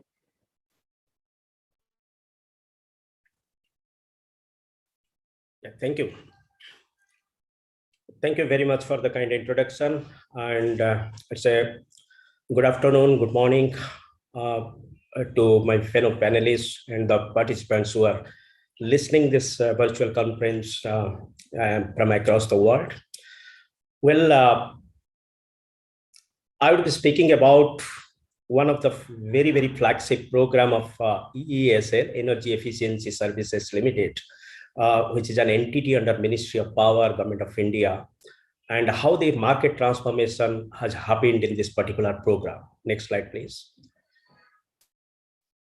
Just to give you how EESL came into being, it was in the year 2009, and when there was a National Mission on Enhanced Energy Efficiency under Prime Minister's National Action Plan on Climate Change, that large-scale energy efficiency projects needs to be implemented in various sectors of Indian economy, and that was the point. It was in the discussion at the policy level that although there is a law, there is an act, Energy Conservation Act in India is in place, and which has the programs like Standard and Labeling Program, Industrial Energy Efficiency Program, Municipal Demand Side Management Programs, and so on and so forth. But unless otherwise these policies are made into the practice, that was not actually any tangible outcomes or benefits. So that was where the EESL as a public entity was conceptualized, and it was given that mandate that the large-scale energy efficiency programs, how this can be implemented with some innovative financing models. Next slide, please. Since its inception in 2009, and we have gone through implementing number of programs, number of projects across the country, and what we could see, over 45 billion units of electricity per annum. That is the kind of savings that has been achieved and which has been verified by the third parties and all. So this ranges from various projects from the domestic sector, like 360 million of LED bulbs have been distributed, 7.2 million number of LED tube lights, some 2.3 million number of energy efficient fans, 10.4 number of millions of LED street lights in the municipalities, and more importantly, if you can see the number, 10,400 number of buildings have been also covered and under this program. So it ranges from domestic sector, industrial sector, municipalities, agriculture. Now it is we have a smart meter national program and electric mobility program. So ranging from the energy efficiency to the clean energy initiatives, EESL has been very, very successful in its interventions. Next slide, please. So just to add what we have done in the the clean energy side also, particularly the solar street lighting, the solar study lamps for the school going children, decentralized solar systems, public charging infrastructures. We have a very massive program on tri-generation that is also the success story. But for the today's presentation, let me just focus to the point of discussion today, that is the Building Energy Efficiency Program. Next slide. Next slide, please. Yeah. So the value proposition, what EESL brings to the table is that we start with a problem statement, and the problem statement goes with some kind of studies, some feasibilities, diagnosis, doing some investment grade energy audits and all. And this actually leads to kind of preparation of a scheme, and that scheme brings about what is the kind of investment that is to be required. And in a country like ours, in India, and where the investments would be very, very substantial in some of the projects, that becomes a kind of challenge not to go for implementation of this kind of energy efficiency projects, although the benefits are very, very visible, that only 10 to 20% or even more than that energy saving could be possible, and a payback period even less than 2 years. But that is where ESL comes into the picture, and we mobilize the investment to implement this project on the ESCO model, and we call it as a pay-as-you-save model. So where the entire upfront investment is done by ESL, and the client pays back to ESL from the monetized energy saving what they are getting. And there are different methodologies being adopted, how this monetized energy savings are estimated, calculated, and all these things. And being a government organization, we follow all the public procurement guidelines. And thanks to ADB also, ADB has been supporting Ajeto through their various lines of credits for our large scale projects. And we procure the goods and services. But the most important point is that with the approach of bulk procurement, I mean, through a proper demand aggregation approach, we do the bulk procurement of the appliances. And that is where we get a substantial reduction in the price of the appliances or the products. And that benefit of that particular price reduction, we pass on to the clients. And that is where the overall project cost become very, very attractive to the people. What we have seen about 20 to 25% less price than what the client would have got from the retail market or from the direct from this. So this is the demand, this is the very simple bulk procurement approach, demand aggregation approach that has been very, very successful in our project. So we take the responsibility of implementation, the project management, the entire thing, and that is where we bring more efficiency, more innovation, and a transparent in the operation, and we put whatever is the outcome through a public dashboard that is already available in various of our programs in the public domains. So people see what is the kind of improvements happening, what is the savings is happening. Next slide, please. This is a building energy efficiency program, and these are some of the agendas which I will be speaking in very quickly in the next few minutes. Next slide. The objective of our building energy efficiency program, if you see, is the energy cost reduction. That's the very basic objective, because that's the thing which we want to pass on to our country. In fact, just to highlight here, the building energy efficiency program in India, that is the first program as far as the implementation of Energy Conservation Act is concerned. That started in the year 2006. And with a lot of voluntary measures, there has been some mandatory building codes also implemented. But more importantly, the energy conservation building code that was targeting to the new buildings or the buildings which have not been built. So, but ESL targeted to the existing buildings and how this inefficient appliances, whether it is lighting, air conditioners, or maybe ceiling fans and any other appliances that was already in usage, and which are the energy guzzler, how these buildings can be targeted. So that is where ESL started discussion, dialogue with the government, and we created a kind of strategy to commit for. So the affordable EE appliances, that is what I called through the bulk procurement, create manufacturing capacity of the energy efficient appliances. So actually it created the kind of procurement we do. It created this enhanced manufacturing capacity of our suppliers or the manufacturers. This reduced the carbon footprint, promote the ESCO in deemed saving approach. It's not a guaranteed saving approach we adopted here, and we tried to, with a lot of consultation with the stakeholders, we could convince that it's a deemed saving approach. That means the kind of the baseline as well as and the new appliances ratings. So it is a difference between these two that was established, and that was tried with a kind of pilots, and that was established. And this is the deemed saving approach. That is what we adopted. You can say it is a watt minus watt multiplied by the number of hours of operation per day and per year, and then accordingly coming out to what could be the saving possible. So we make it very simple ESCO model, and that is where the building owners they could agree with this kind of arrangements. Next slide, please. So this is we did this program in a mission mode, and ESL implemented this during the last 4 years. Energy efficient buildings, we there was a revenue stream of for ESL also about 75 plus million US dollar as the revenue, and the faster adoption of the cross-cutting technologies, particularly in the air conditioners. And we went for deploying the super efficient air conditioners, which is actually 25% more efficient than the best available product in the market. So that means we defined a different set of benchmarking of the technical specifications to deploy this kind of appliances. And we created a national movement for the ESCO business and financing and help support the national mission in enhanced energy efficiency. Next slide. So this is the chronology of the event's major milestone. This launch of the Building Energy Efficiency Program was done by the Honorable Power Minister in May 2017. And the most important thing is that there was an advisory issued by Department of Expenditure, Ministry of Finance, which mandated ESL to, there is a Central Public Works Department to replace the inefficient appliances with energy efficient appliances.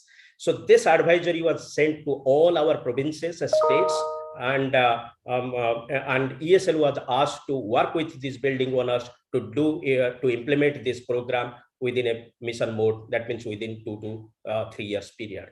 And in the December 2017, the major agreement was signed with one of the states, that is in Maharashtra, and Indian Railways, income tax departments, many other people, many other entities came forward to participate in this program.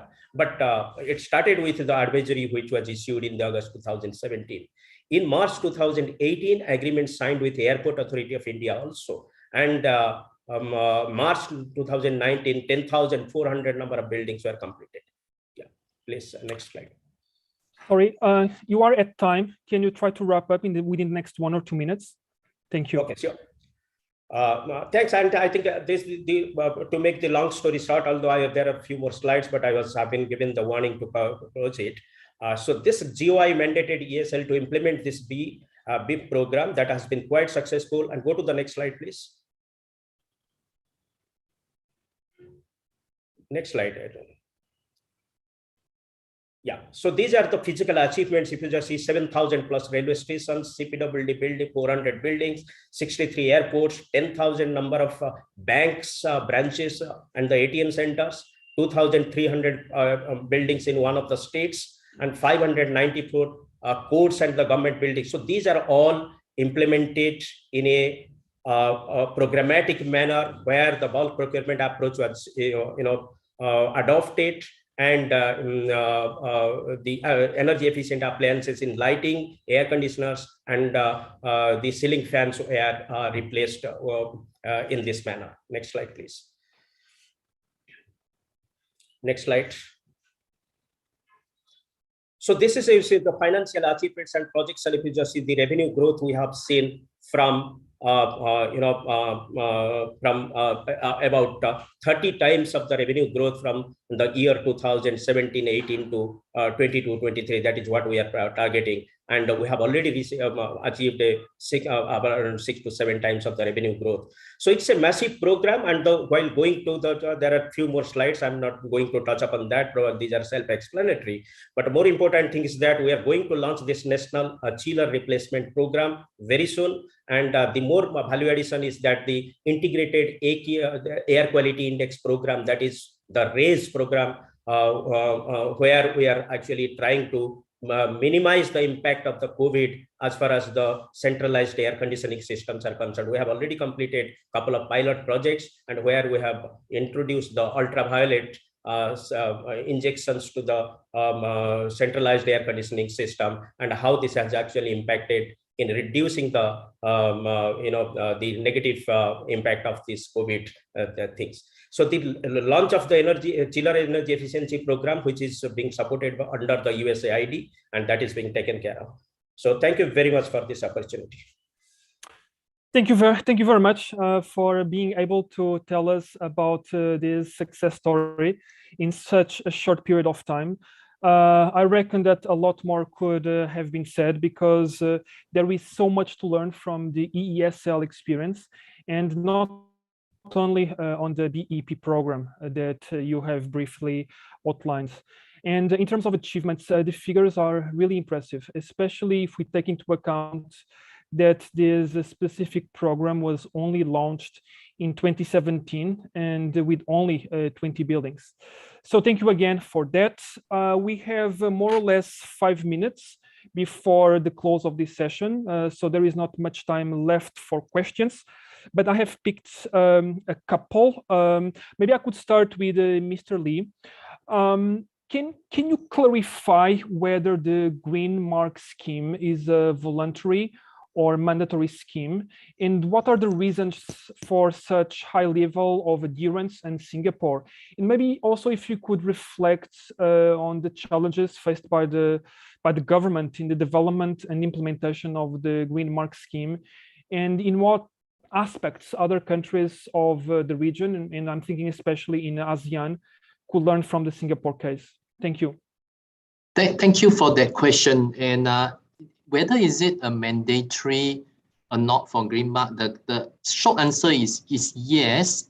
Back in 2005, when the Green Mark scheme is implemented, the minimum level of buildings they need to achieve is a certified level. Certified level means it's very, very basic. Just meeting some basic sustainability goals, that is good enough.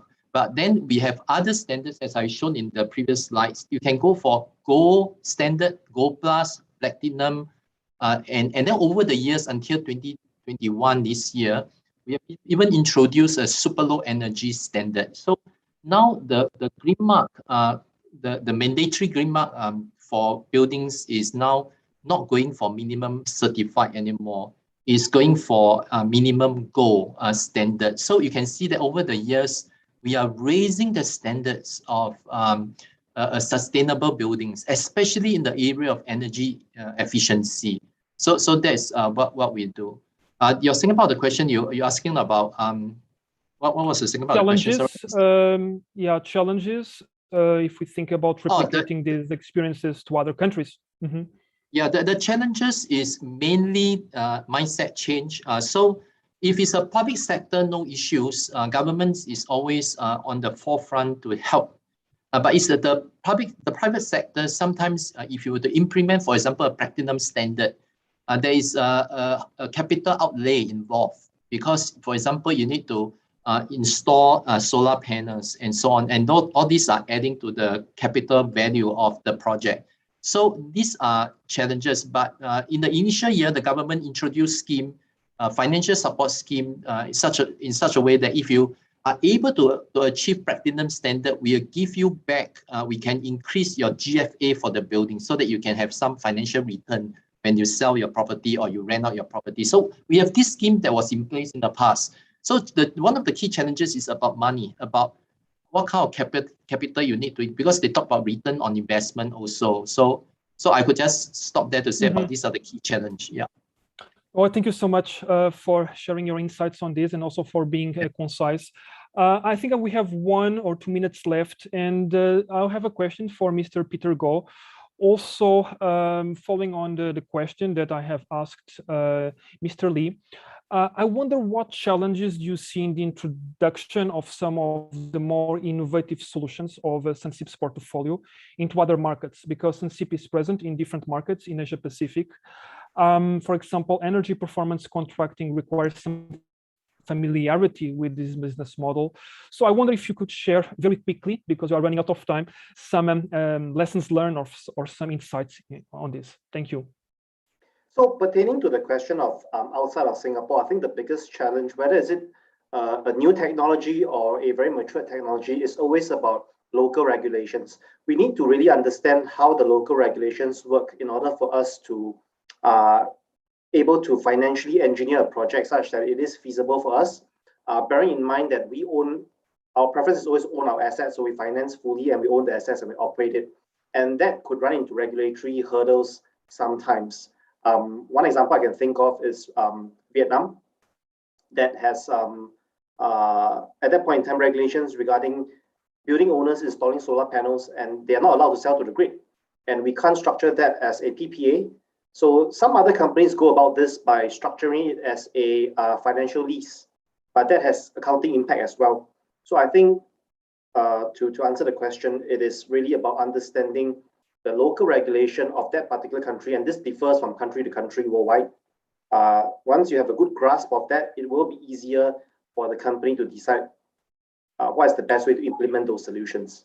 I hope that answers. Thank you. Yes, that answers. Thank you so much. And you made a very important point about existing regulations in different jurisdictions.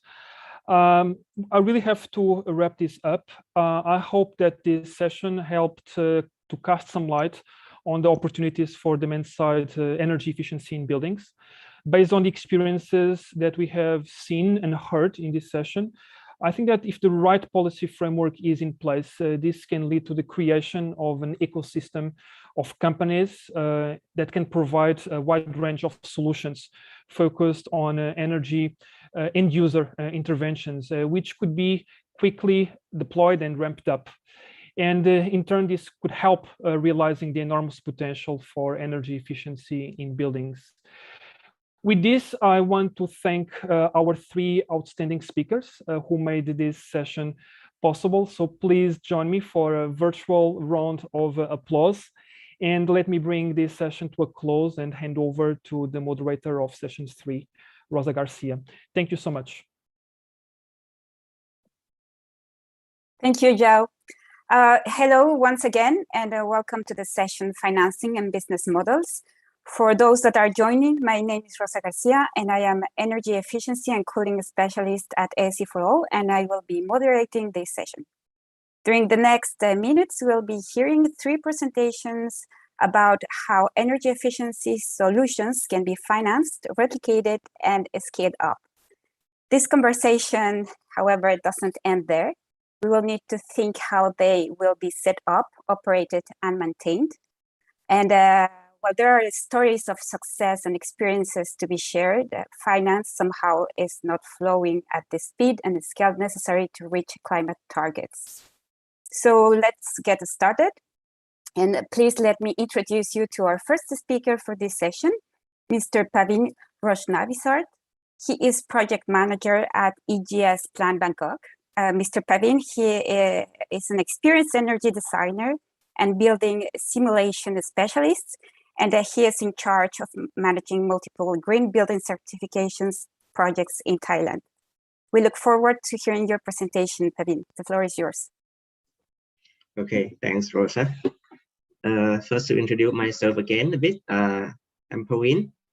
I'm working with EGS Plan Bangkok, and mainly, as Rosa mentioned, I work mainly for building certification, including local and international schemes. And today I will talk about our works on a case study of the National Housing Authority of Thailand. For this project, I work as an ADB consultant, and with ADB, we give a consultant to the National Housing Authority to guide them on the line how they can further financing their project and issuing a bond to become a sustainable or green bond. Next, please. Yep. So let me describe about NHA a little bit. NHA is a National Housing Authority of Thailand. It is a state-owned enterprise found a long time ago on 1973, and up until now, NHA have already provided almost 700,000 units of affordable houses, and we can say that NHA is the main provider of public housing in Thailand, and they mainly focus on low to middle income housings. And as you can see on the graph, and you can see that we have 3 sections of housing that NHA provide, which one is a low income and slum solving project, and also low to middle income. And you can see that on the top right is a low to middle income project, and the project is varied from the low rise development to apartments block type development in both income categories. Next, please. And when we talk about residential building, NHA want to go further to the sustainable path according to the government's Thai government 20 years plan that all government office will have to aim for sustainable goals. And in terms of residential buildings, we normally have a standard and regulation normally just for large building. And in Thailand, even in Thailand, the energy regulation only scope on the building that's larger than 2,000 square meters. So when it comes to homes, NHA have to look into the these two standards. It's on the left is a level number 5, which is developed by Electricity Generation Authority of Thailand, which you could call in a short name is a label number 5. And this standard determines how the house can design to achieve the green building properties. And on the left, NHA also developed their own guideline called Eco Village. And it's different from the left standard because Eco Village also focus on the social aspect, including well-being and also the surrounding of the developments. So these two standards combined is what NHA is using to implement that new projects from today. And next text, please. Yes, just go back a bit. Sorry. And NHA just started implementing these two standards a few years ago, and until today, there's already 2,900 units already comply with the standard. And NHA goals is to that all future development of NHA will be comply with the EGAP number 5, level number 5 standard and Eco Village. Next, please. And ADB with NHA launched a financial sustainable framework to guide a path on how NHA should finance their future projects. So from now on, all the future financing for the new development will become sustainable, which means that all the future development of NHA will become a green development. And this is currently defined by the label number 5. So that's how currently they define a green building and also the financing of the new developments. Next, please. So this is a bit of story about the NHA. So NHA have already launched a social bond about 200 million USD in August 2020, and the second social bond on 100 million USD on March 2021. And this year on September, NHA just launched a first sustainable bond of about 2,100 million baht. And I must say this is also a first sustainable bond ever launched by a public sector in ASEAN also. Next, please. So what ADB did for NHA is that we look into the newly development projects by them on the level number 5 schemes and calculated how the project performed on real. So next, please. So we found out that the current bond for the sustainable bond, NHA have an asset pool of about 50% that already a green building, and this green building compared to the previous normal development by NHA have saved about and have saved the energy about 100,000 megawatt hour in their lifetime. So with the improvement NHA have made, this is including the better insulated envelope, the change from fluorescent light to LED light, the improvement on the roof insulation. And what they have done, they have saved about 25% of energy saving compared to conventional housing that they have developed. So yeah, Next, please. But that's I mentioned it's just about how NHA have done to issue a sustainable bond in a local market. So we think further on how NHA can do to also attract the international investor for their bonds. Next, please. And what we found that we looked into the scheme called Climate Bonds Initiative. And the Climate Bond Initiative is an international standard on to define the asset quality to issue a green bond in the international market. And we found out that the requirement of the climate bond standard include tell you that your asset need to be certified according to the international certification schemes. For example, LEED, Living Building Challenge, or EDGE certification, or if you are building have to become net zero buildings. Next, please. So in order to try to find a way for NHA to go to the international market, we look into all of the certification scheme and compared. So on the green box is the certification scheme that NHA is currently applying, which is a local scheme, and in the red box, next please.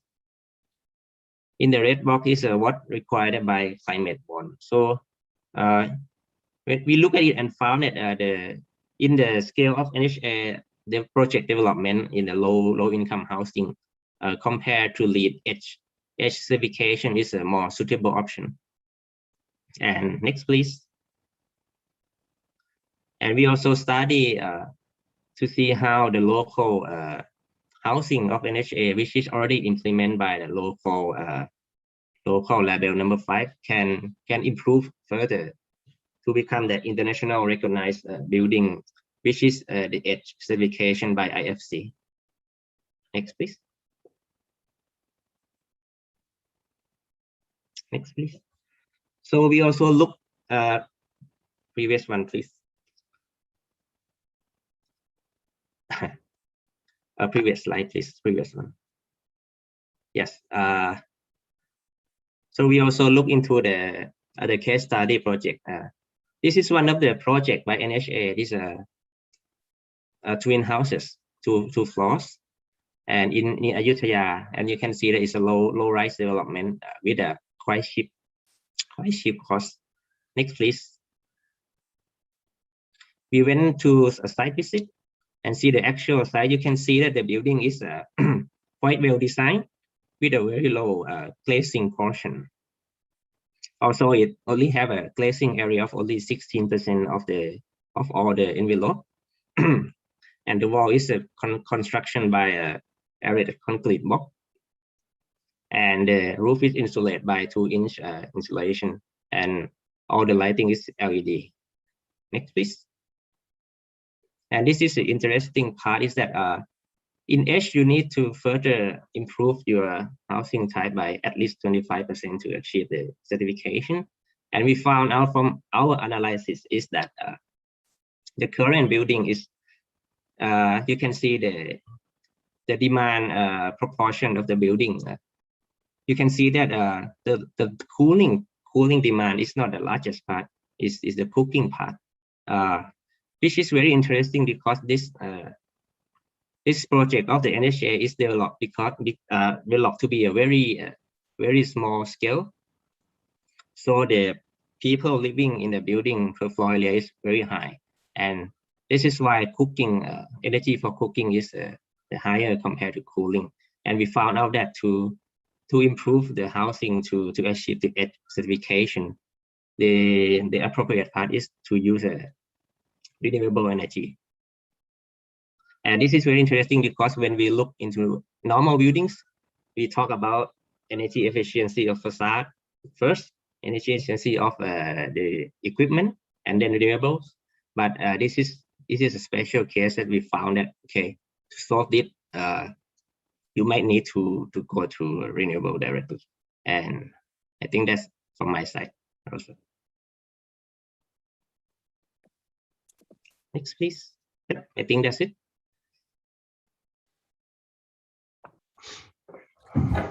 Thank you, Praveen. That was a very interesting case study that helps us to understand how bonds and certification can make the difference and send the right signals to investors, especially in low-income housing projects. So thank you so much for that approach. Yeah. And now we are moving to our next speaker.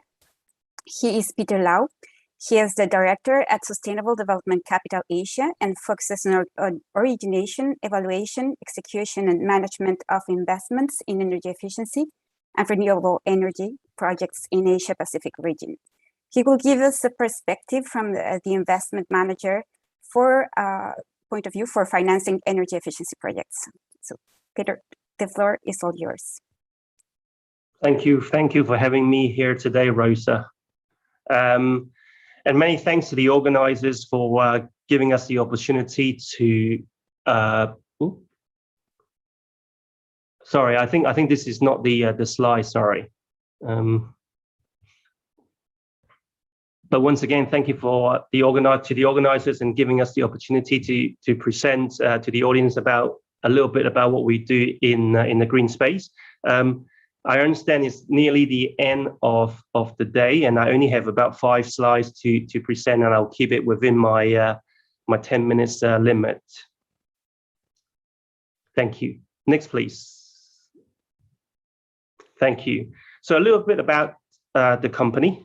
Sustainable Development Capital, short form SDCL, is an investment company focused on energy efficiency and sustainable infrastructure investment.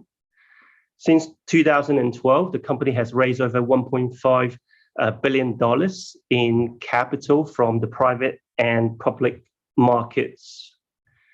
SDCL managed a number of funds. SDCL managed a number of funds or programs globally. I think it says in point number 3 here, in the UK, Ireland, Singapore, and the USA. I'm very pleased to say all these private funds that I just mentioned associate with the local government. Either the government has injected their own capital or provide other form of financial assistance. For example, in the UK, the Green Investment Bank has invested 50 million into the fund. And in Singapore, the Singapore Economic Development Board has provided credit enhancements to the projects. We also manage one publicly listed fund, which I'll mention a little bit more later. We are a team of 45 globally, up from 30 in 2020. And when I first joined, it was about 15. Our headquarters is based in London, with offices in Dublin, New York, Madrid, Singapore, and Hong Kong. I think the key message here is, despite the COVID situation last year, our firm has been growing. Headcount was up by 50%, and we are continuing to grow. And I understand that we are currently hiring in a number of positions and in different geographies. We also have a number of strategic investors in our firm, namely First Eastern Investment Group, which is a family office private equity group based in Hong Kong. We have Mitsui, which is a Japanese conglomerate, Earth Capital from UK, and very pleased to say Foolery Capital has joined us since September 2020. I think in short, our group aims to deliver cleaner, cheaper, and more reliable energy directly to the clients. Next, please. A little bit about our listed fund. As it says in the title, we are the first of its kind company that's focusing purely in energy efficiency projects. When it first launched in 2018 December, via an IPO, we raised 100 million. And after a number of rounds of further fundraisings, and very pleased to say all of them has been oversubscribed, our year-end market cap were 400 million in 2019, 750 in 2020, and recently we reached the milestone of 1 billion in September. And as at 17th of September, the company has been included as part of the FTSE 250 index. And for the audience there who doesn't know the stock exchange, what that means is we are the top, the biggest 350 companies listed in the UK. And I think the key message here is there is appetite, a clear appetite from the investors in the market. And of that, 945 million have been invested in a portfolio of 42 energy efficiency projects, and majority of them are in operation, generating cash revenue. And as my CEO has mentioned, energy efficiency is about how to deliver the energy from source to the building in the most efficient way. We estimate that 60% of the energy were lost during this process. Either there's grid issues or transmission. And the projects that we covered, ranging from on-site generation, which cover from solar, storage, biomass, combined heat and power, and EV charging infrastructure, to the very typical demand side of energy solutions, include lighting and cooling. Also very pleased to say 62% of the revenues generating from this fund are from investment grade clients. And with that, the contract length remaining within this fund is between 1 to 20 years. The fund itself has a hold to maturity strategy. And my final point on this slide is, as at 31st of March 2021, which is our year-end date, our carbon savings was 654,000 tons. Next, please. Thank you. As an investment manager, I think it is very important to mitigate the risk from the projects. This section is actually lifted straight from our recent fundraising prospectus in August this year. It is a 200-page document, but it contains some very good information. It ranges from the industrial overview, pipeline, portfolio. It will be a very interesting read if you're keen to know more about energy efficiency investments. I will not go through that in detail, and I have included the link of this document at the bottom of the page. But as you can see, it will contain some very typical risks that you would expect, ranging from the counterparty risk to performance, technology, ongoing maintenance, and even the feedstock risk. Next, please. This is actually a very the key slides of the whole presentation. I think the previous slides that we present to you, they're all very much the textbook stuff, but this is the slide that really what the team will do and discuss internally when we're looking at the project. Our number one key priority for all our deals is about credit. This is to protect the interests of our investors. The analysis we do are quite similar to all financial institutions. So ultimately, we'll review their credit reports, audit statements, and the KYC, etc. Again, my CEO has said if it is not commercial, it is not sustainable. I think commercially, as a listed company, we are obligated to deliver a required return to our investors. Therefore, a number of factors will need to be included as the return to the investors in the form of dividends is net of everything. And there are other factors you will need to consider, and depending on which country you invest. For example, as I listed here, the setup costs, operating costs, tax, and even how to fund the project and repatriation requirements. And you'll be surprised that in some countries, it's actually quite difficult to get the money in and out of the country. ESG. Again, as a listed fund, we put ESG on very high priority. We have a team internally working with the external consultants dedicated to look after these ESG issues. And we'll require the client and our delivery partners, such as the ESCOs, to do the same, to submit their information, questionnaires, and we will actually review them very thoroughly and undertake due diligence. And we have actually rejected a number of projects due to this ESG reasons. Technology is usually the biggest debate within a team. I think different team members have different expertise, favor in different areas. But investors tend to like the commoditized technology, for example, solar. But sometimes disruptive technology may give you a higher return. And there are any other challenges, and depending on the stage of the project, each project is unique. But when we look at the initial screening stages, usually HR issues like the staff turnover, like a project scope never been decided, these are the common issues that we have at the initial stage. Next, please. I think I need to wrap up pretty soon, but just to give you a flavor of what we have mentioned in the previous few slides, okay, that will lead to a 5 to 6 pages summary that I need to submit to the board as a project summary, which is at the top right corner. And after that, as you can see, once the project is approved to go ahead, there are many, many tasks that we will need to undertake, which I will not have time, unfortunately, to go through it here. Next, please.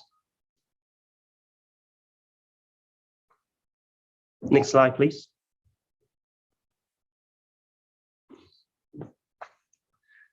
I hope I've given the audience a little bit of a flavor of the start of the journey. My contact is here. Please feel free to get in touch if you have any questions, any interest, or if you want to know a bit more about the energy efficiency investments. I have also included the websites containing all the information that I have presented today. Look forward to the Q&A session, and thank you for listening. Back to you, Rosa. Thank you so much, Peter. And thank you for making the case that energy efficiency can be financially viable and that there is indeed a great opportunity for investors here. Let me now introduce you to our final speaker of the day. It is my pleasure to welcome Søren Løkken.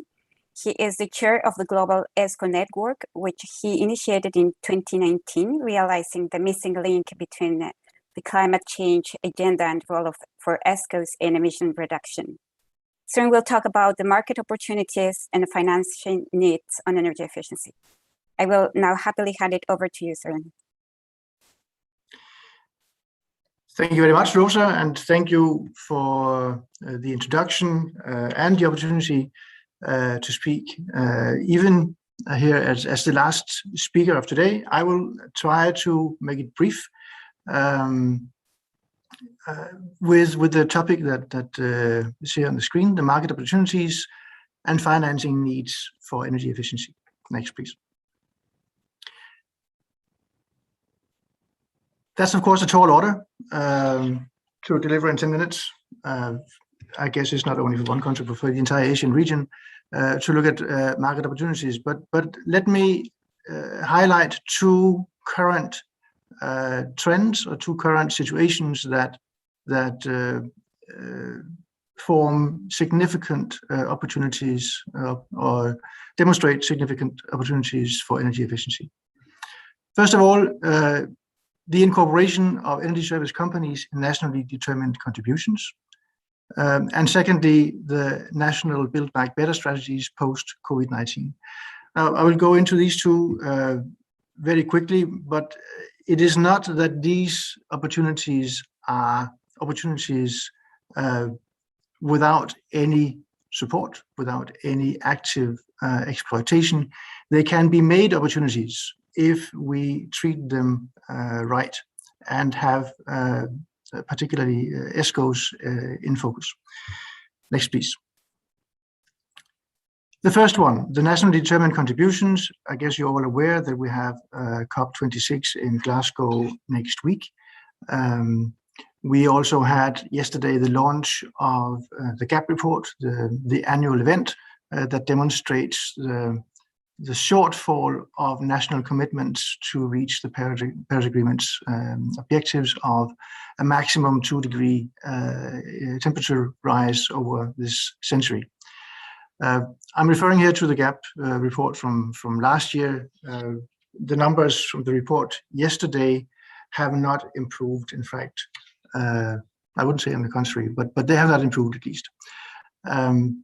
So what we know already is that annual emissions must be 15 gigaton of CO2 lower than current unconditional commitments to reach the 2-degree target. And just to put that in perspective, and I made a quick calculation, which may be a bit flawed, but at least just to give an impression, that corresponds to 3,000 power plants, coal-fired power plants, with 1,000 megawatt of effect. And in fact, that's more than there is on the planet. There is only 2,000 power plants on the planet. So that is to reach the 2-degree target. To reach the 1.5-degree target, the challenge is just double. And compared to this, if we look at what countries are doing compared to what they have committed to unconditionally, in fact, what they have set in place as policies do not even meet their own commitments. So there is a significant gap here that we need to bridge. Next, please. And we would, of course, from the Global ESCO Network side, suggest that we try to close a significant part of that gap with energy efficiency, and particularly through the use of ESCOs. As was mentioned by previous speakers also, is that energy efficiency does not happen by itself. It requires regulatory intervention. And countries that are setting out in their nationally determined contributions, because that's quite common, to improve energy efficiency generally in the economy, are often also those policymakers that stand in the way for the efficiency gains that they claim to be seeking. I'm mentioning here what, or I will mention it in the next slide, that there may be regulations that can be put in place to foster greater investment in energy efficiency, but in fact, very often there's also regulations that may be removed that currently prevent energy efficiency from happening.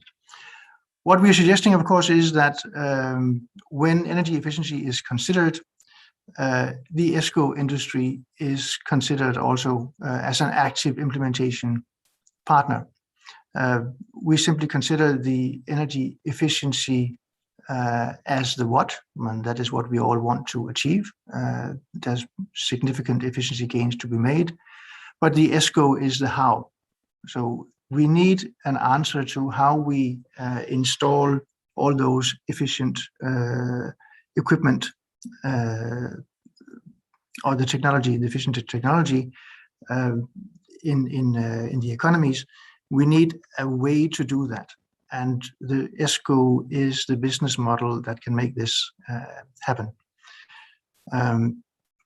Next, please. So the nationally determined contributions is one sort of backdrop for the need to greatly improve the energy efficiency and also the energy efficiency gains of national economies. But we are also faced with a situation that in fact can be helpful in this regard. On an unfortunate backdrop of the COVID-19 pandemic that we've been living with now for the past 2 years, there is in many places a need to recover from the hardships after COVID-19 and to bring back economic growth. Even though there are signs of improvement, there are significant opportunities in what has been termed the Build Back Better strategies, simply when we need to put economies back on track, make sure that those investments that are promoted are also promoting green investment strategies, and in this context, of course, particularly energy efficiency. Energy efficiency because the job creation effect of energy efficiency investments is about 50% higher than the second best choice. It is very labor intensive. It creates domestic economic growth through multiplication effects. So it is one of the best, if not the best, focus area for job creation, with the added benefit of a significant or a high return on investment, which is the second point made here. The payback on energy efficiency investments is, I say, at least 50% higher than the second best choice. Of course, it depends on which energy efficiency investments you are selecting. But here again, we should depend on the ESCOs, the ESCO industry, to seek out those energy efficiency investments that are the best, that also have the best return on investment. Next, please. So what we are suggesting is to reignite economic growth with energy efficiency renovations. And again, we are looking for regulatory intervention. As I mentioned before, there are those interventions that are positive. I mean, setting in place specific targets, like for instance, has been done in India, where mandatory energy audits with targets for the industry has been used to increase the energy efficiency of Indian industries above a certain size, even introducing a trading opportunity for overachieving the targets. So there is specific potential or significant potential in ESCOs for industry or for regulation that target industry and which incorporates the ESCOs. We often see that industry is not the most common target for energy efficiency interventions. For reasons we have not identified specifically, but might be in order not to disturb competitive advantages or to impose costs on the industry for competitive reasons. Here again, of course, is the ESCO an answer if the industry itself is not willing to devote investment capital for non-core business, which energy efficiency investments normally is. The ESCO will be the solution that could bring the external third-party financing into that kind of investments. So that's for the industry. For the public sector building renovation, we in fact see a lot of activity in this area. Super ESCOs are a growing phenomenon. There are not that many. On EESL, as Mr. Garnack was presenting before, was the first among those, and a very successful example. There are other super ESCOs coming up in the Middle East, and we are now seeing also the first attempts in Africa to develop super ESCO models. It can be an attractive entry point for also the private sector ESCOs, depending on how the super ESCO is structured. But it would be a policy instrument that requires, of course, that the public sector sets in motion, sets in place such a super ESCO structure. It is a public sector ESCO, so to say. And then finally, of course, we have in the private buildings a challenge that in most of those buildings, large-scale office buildings, for instance, you have a split incentives between owner and tenants, and that is not an easy problem to solve. But again, there are ways to consider using mandatory energy audits to make sure that energy efficiency investments actually do happen. Again, as I mentioned, we find that the ESCO industry should be the active or the actively included implementation partner for the public sector when designing regulatory frameworks for improving energy efficiency. And as I also mentioned before, one thing that is very important is that in that active inclusion of the ESCO industry is also a focus on those regulations that are actually standing in the way for the ESCO industry. Maybe these regulations are not specifically intended to stand in the way for ESCOs, but they do, and in many cases, and the ESCOs would need a way to circumvent those. One thing that should really be discouraged, of course, is that to actively exclude third-party financing from energy efficiency investments. But that I will come to in the financing needs. Next, please.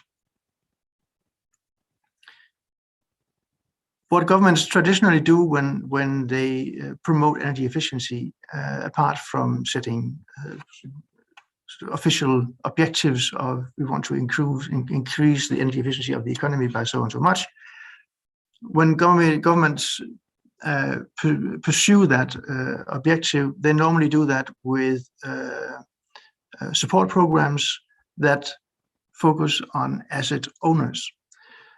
That's what I just mentioned. Sometimes it's specifically excluded that you can have third-party investors benefiting from those programs. But by focusing specifically on asset owners, we, in fact, work with people with no expertise in energy efficiency. Those owners, those asset owners, are also liable to tech providers and maybe single tech solutions provision, which may not be the most efficient way to go about energy efficiency investments. If you only focus on, let's take an example of water supply systems, for instance. If you only go for improving the pumps, but avoid looking at water leakage, it's a suboptimal solution. It's single tech. Of course, fixing the pipes has a much longer return on investment than just changing the pump. But changing the pump and still pumping water out through leaking pipes is, of course, an obvious inefficient solution still. And what we also get from these grant programs is that asset owners will then be rushing for the grants, and there is no one to consider the relative profitability of each and every of each of the investments compared to each other. Another thing is that government support programs are temporary, so they do not set long-term standards. They do not create any stable market for energy efficiency, and they are, of course, quickly running out of money. So we have this stop-go intervention on energy efficiency activities. All of this can be avoided, or should be avoided, with the inclusion of ESCOs. Next, please. So we want government programs to focus on the energy efficiency expertise that rests with the ESCOs. And we want the financing to go into ESCOs, the ESCO industry, which is commonly capital constrained, and this is very large scale technology providers. So there's a capital shortage in the ESCO industry. And the government, if the government redirects its energy efficiency programs from short-term asset owner-focused programs to longer-term capitalization of the ESCO industry, we have a much more sustainable market solution, simply created with finance that already exists. If governments still want to continue doing the temporary efficiency programs, at least as a minimum include the ESCOs as preferred suppliers of the solutions. By doing this, we will ensure long-term finance for the ESCO industry. We will also make sure that the best return on investments become a central driver for energy efficiency investments. So we would not have this rushed for grants, which does not consider the actual return on investment of each of the single investments. And we will also have a professional approach, which would more likely include also the leaking water pipes when a water supply system is considered, and not only the efficiency of the pumps. Next, please. So we would like to invite development banks to establish dedicated ESCO investment vehicles with built-in guarantees to safeguard against counterparty risks or cash flow risks, as Mr. Lau just mentioned before, as one of the first and most important risk. In addition to that, also engage with government to support the development of an ESCO ecosystem. And when I say ESCO ecosystem here, it's not only the ESCOs, but it's also the regulatory frameworks around them, and the regulatory frameworks that create the market that I mentioned before under those two headings, that can create a long-term and sustainable market for energy efficiency. And an invitation to everybody, please engage with the ESCO industry, either through the national ESCO associations, and in ASEAN, in fact, most countries have an ESCO association, if not all, I'm not sure, but most, in fact, have, that's for sure. And all these are also members of the Asia Pacific ESCO Industry Association, the APEA. You may contact APEA as well. APEA is also part of the Global ESCO Network. And of course, you are most welcome to contact us, Global ESCO Network. My contact details on this next slide. There you go. Check us out at our globalesconetwork.org website, or drop me a mail. I would be delighted to hear from you. Thank you very much. Thank you, Søren. You gave us great key messages for the uptake of ESCOs. And yes, there is indeed a big question on how we are going to achieve all these climate targets and pledges. Finance and, of course, ESCOs and regulations are indeed necessary for achieving our climate goals. And we are at a very crucial and important time to avoid the delay of energy efficiency investments in the sake of economic recovery. So that is the challenge of today. So now let's move on to the Q&A session. Let's take a look. And well, as you mentioned, Søren, COP is just around the corner, and I'd like to ask you what could be a successful COP26 in terms of financing energy efficiency? What are you expecting to see? Who wants to start? I can quickly answer that. But of course, there's difference between what I expect and what I would hope. That's always as it is with COPs. I would hope that we would establish a significant push for ESCOs, labeling the energy efficiency agenda as also an agenda for improving the conditions for energy service companies worldwide. That would be a great achievement, and recognizing ESCOs as the instrument on energy efficiency that brings the necessary contributions to the climate change agenda. That was a great answer, sorry. Who wants to add something else? Maybe Pavin or Zhao? Peter, you're also welcome. Sure. Shall I go next? Please. Actually, my view is actually going to be, my hope is going to be the same as everyone else in the world. I think it just hope more, more stretched target agreements being made. And as a investment manager, I think we only have 1 billion is a drop in the ocean. So and a lot of them are depending on the policies. We are very glad, and we've been working on a number of funds that working with the local government. So I hope, just like everyone else on the street now, is more of these policies, stretch targets, countries committed to it. Thank you.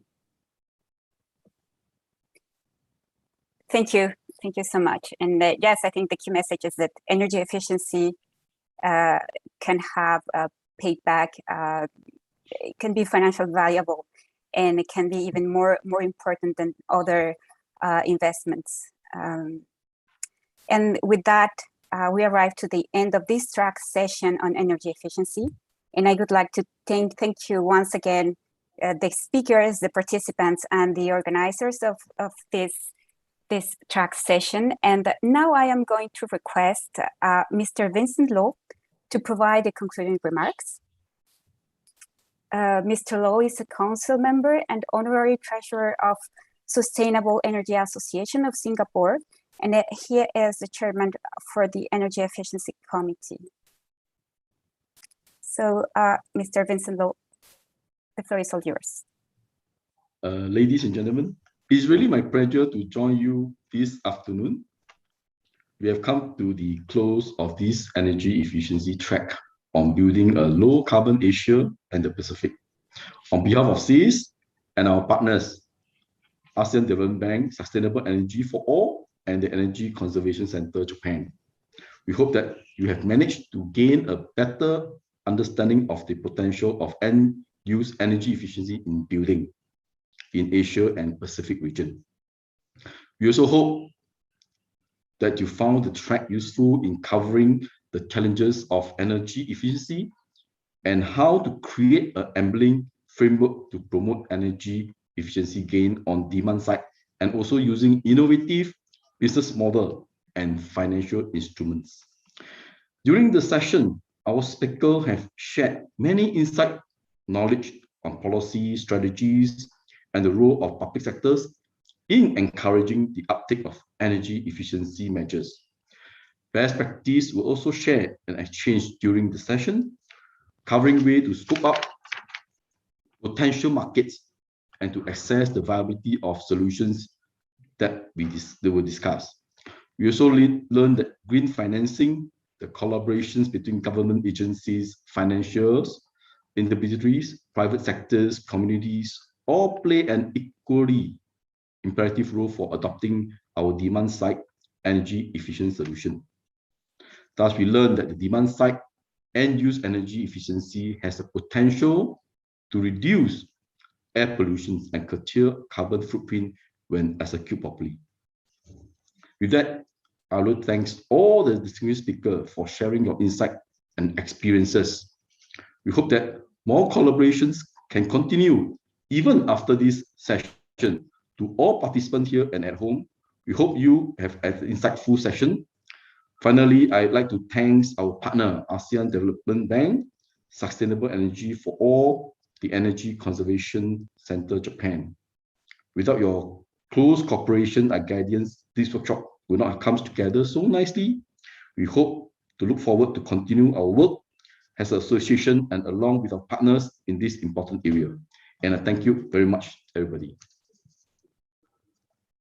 Rosa, back to you. Well, thank you so much. And with that note, I would like to thank you again, everyone, and hope to see you again soon for another session on energy efficiency. Goodbye. Thank you.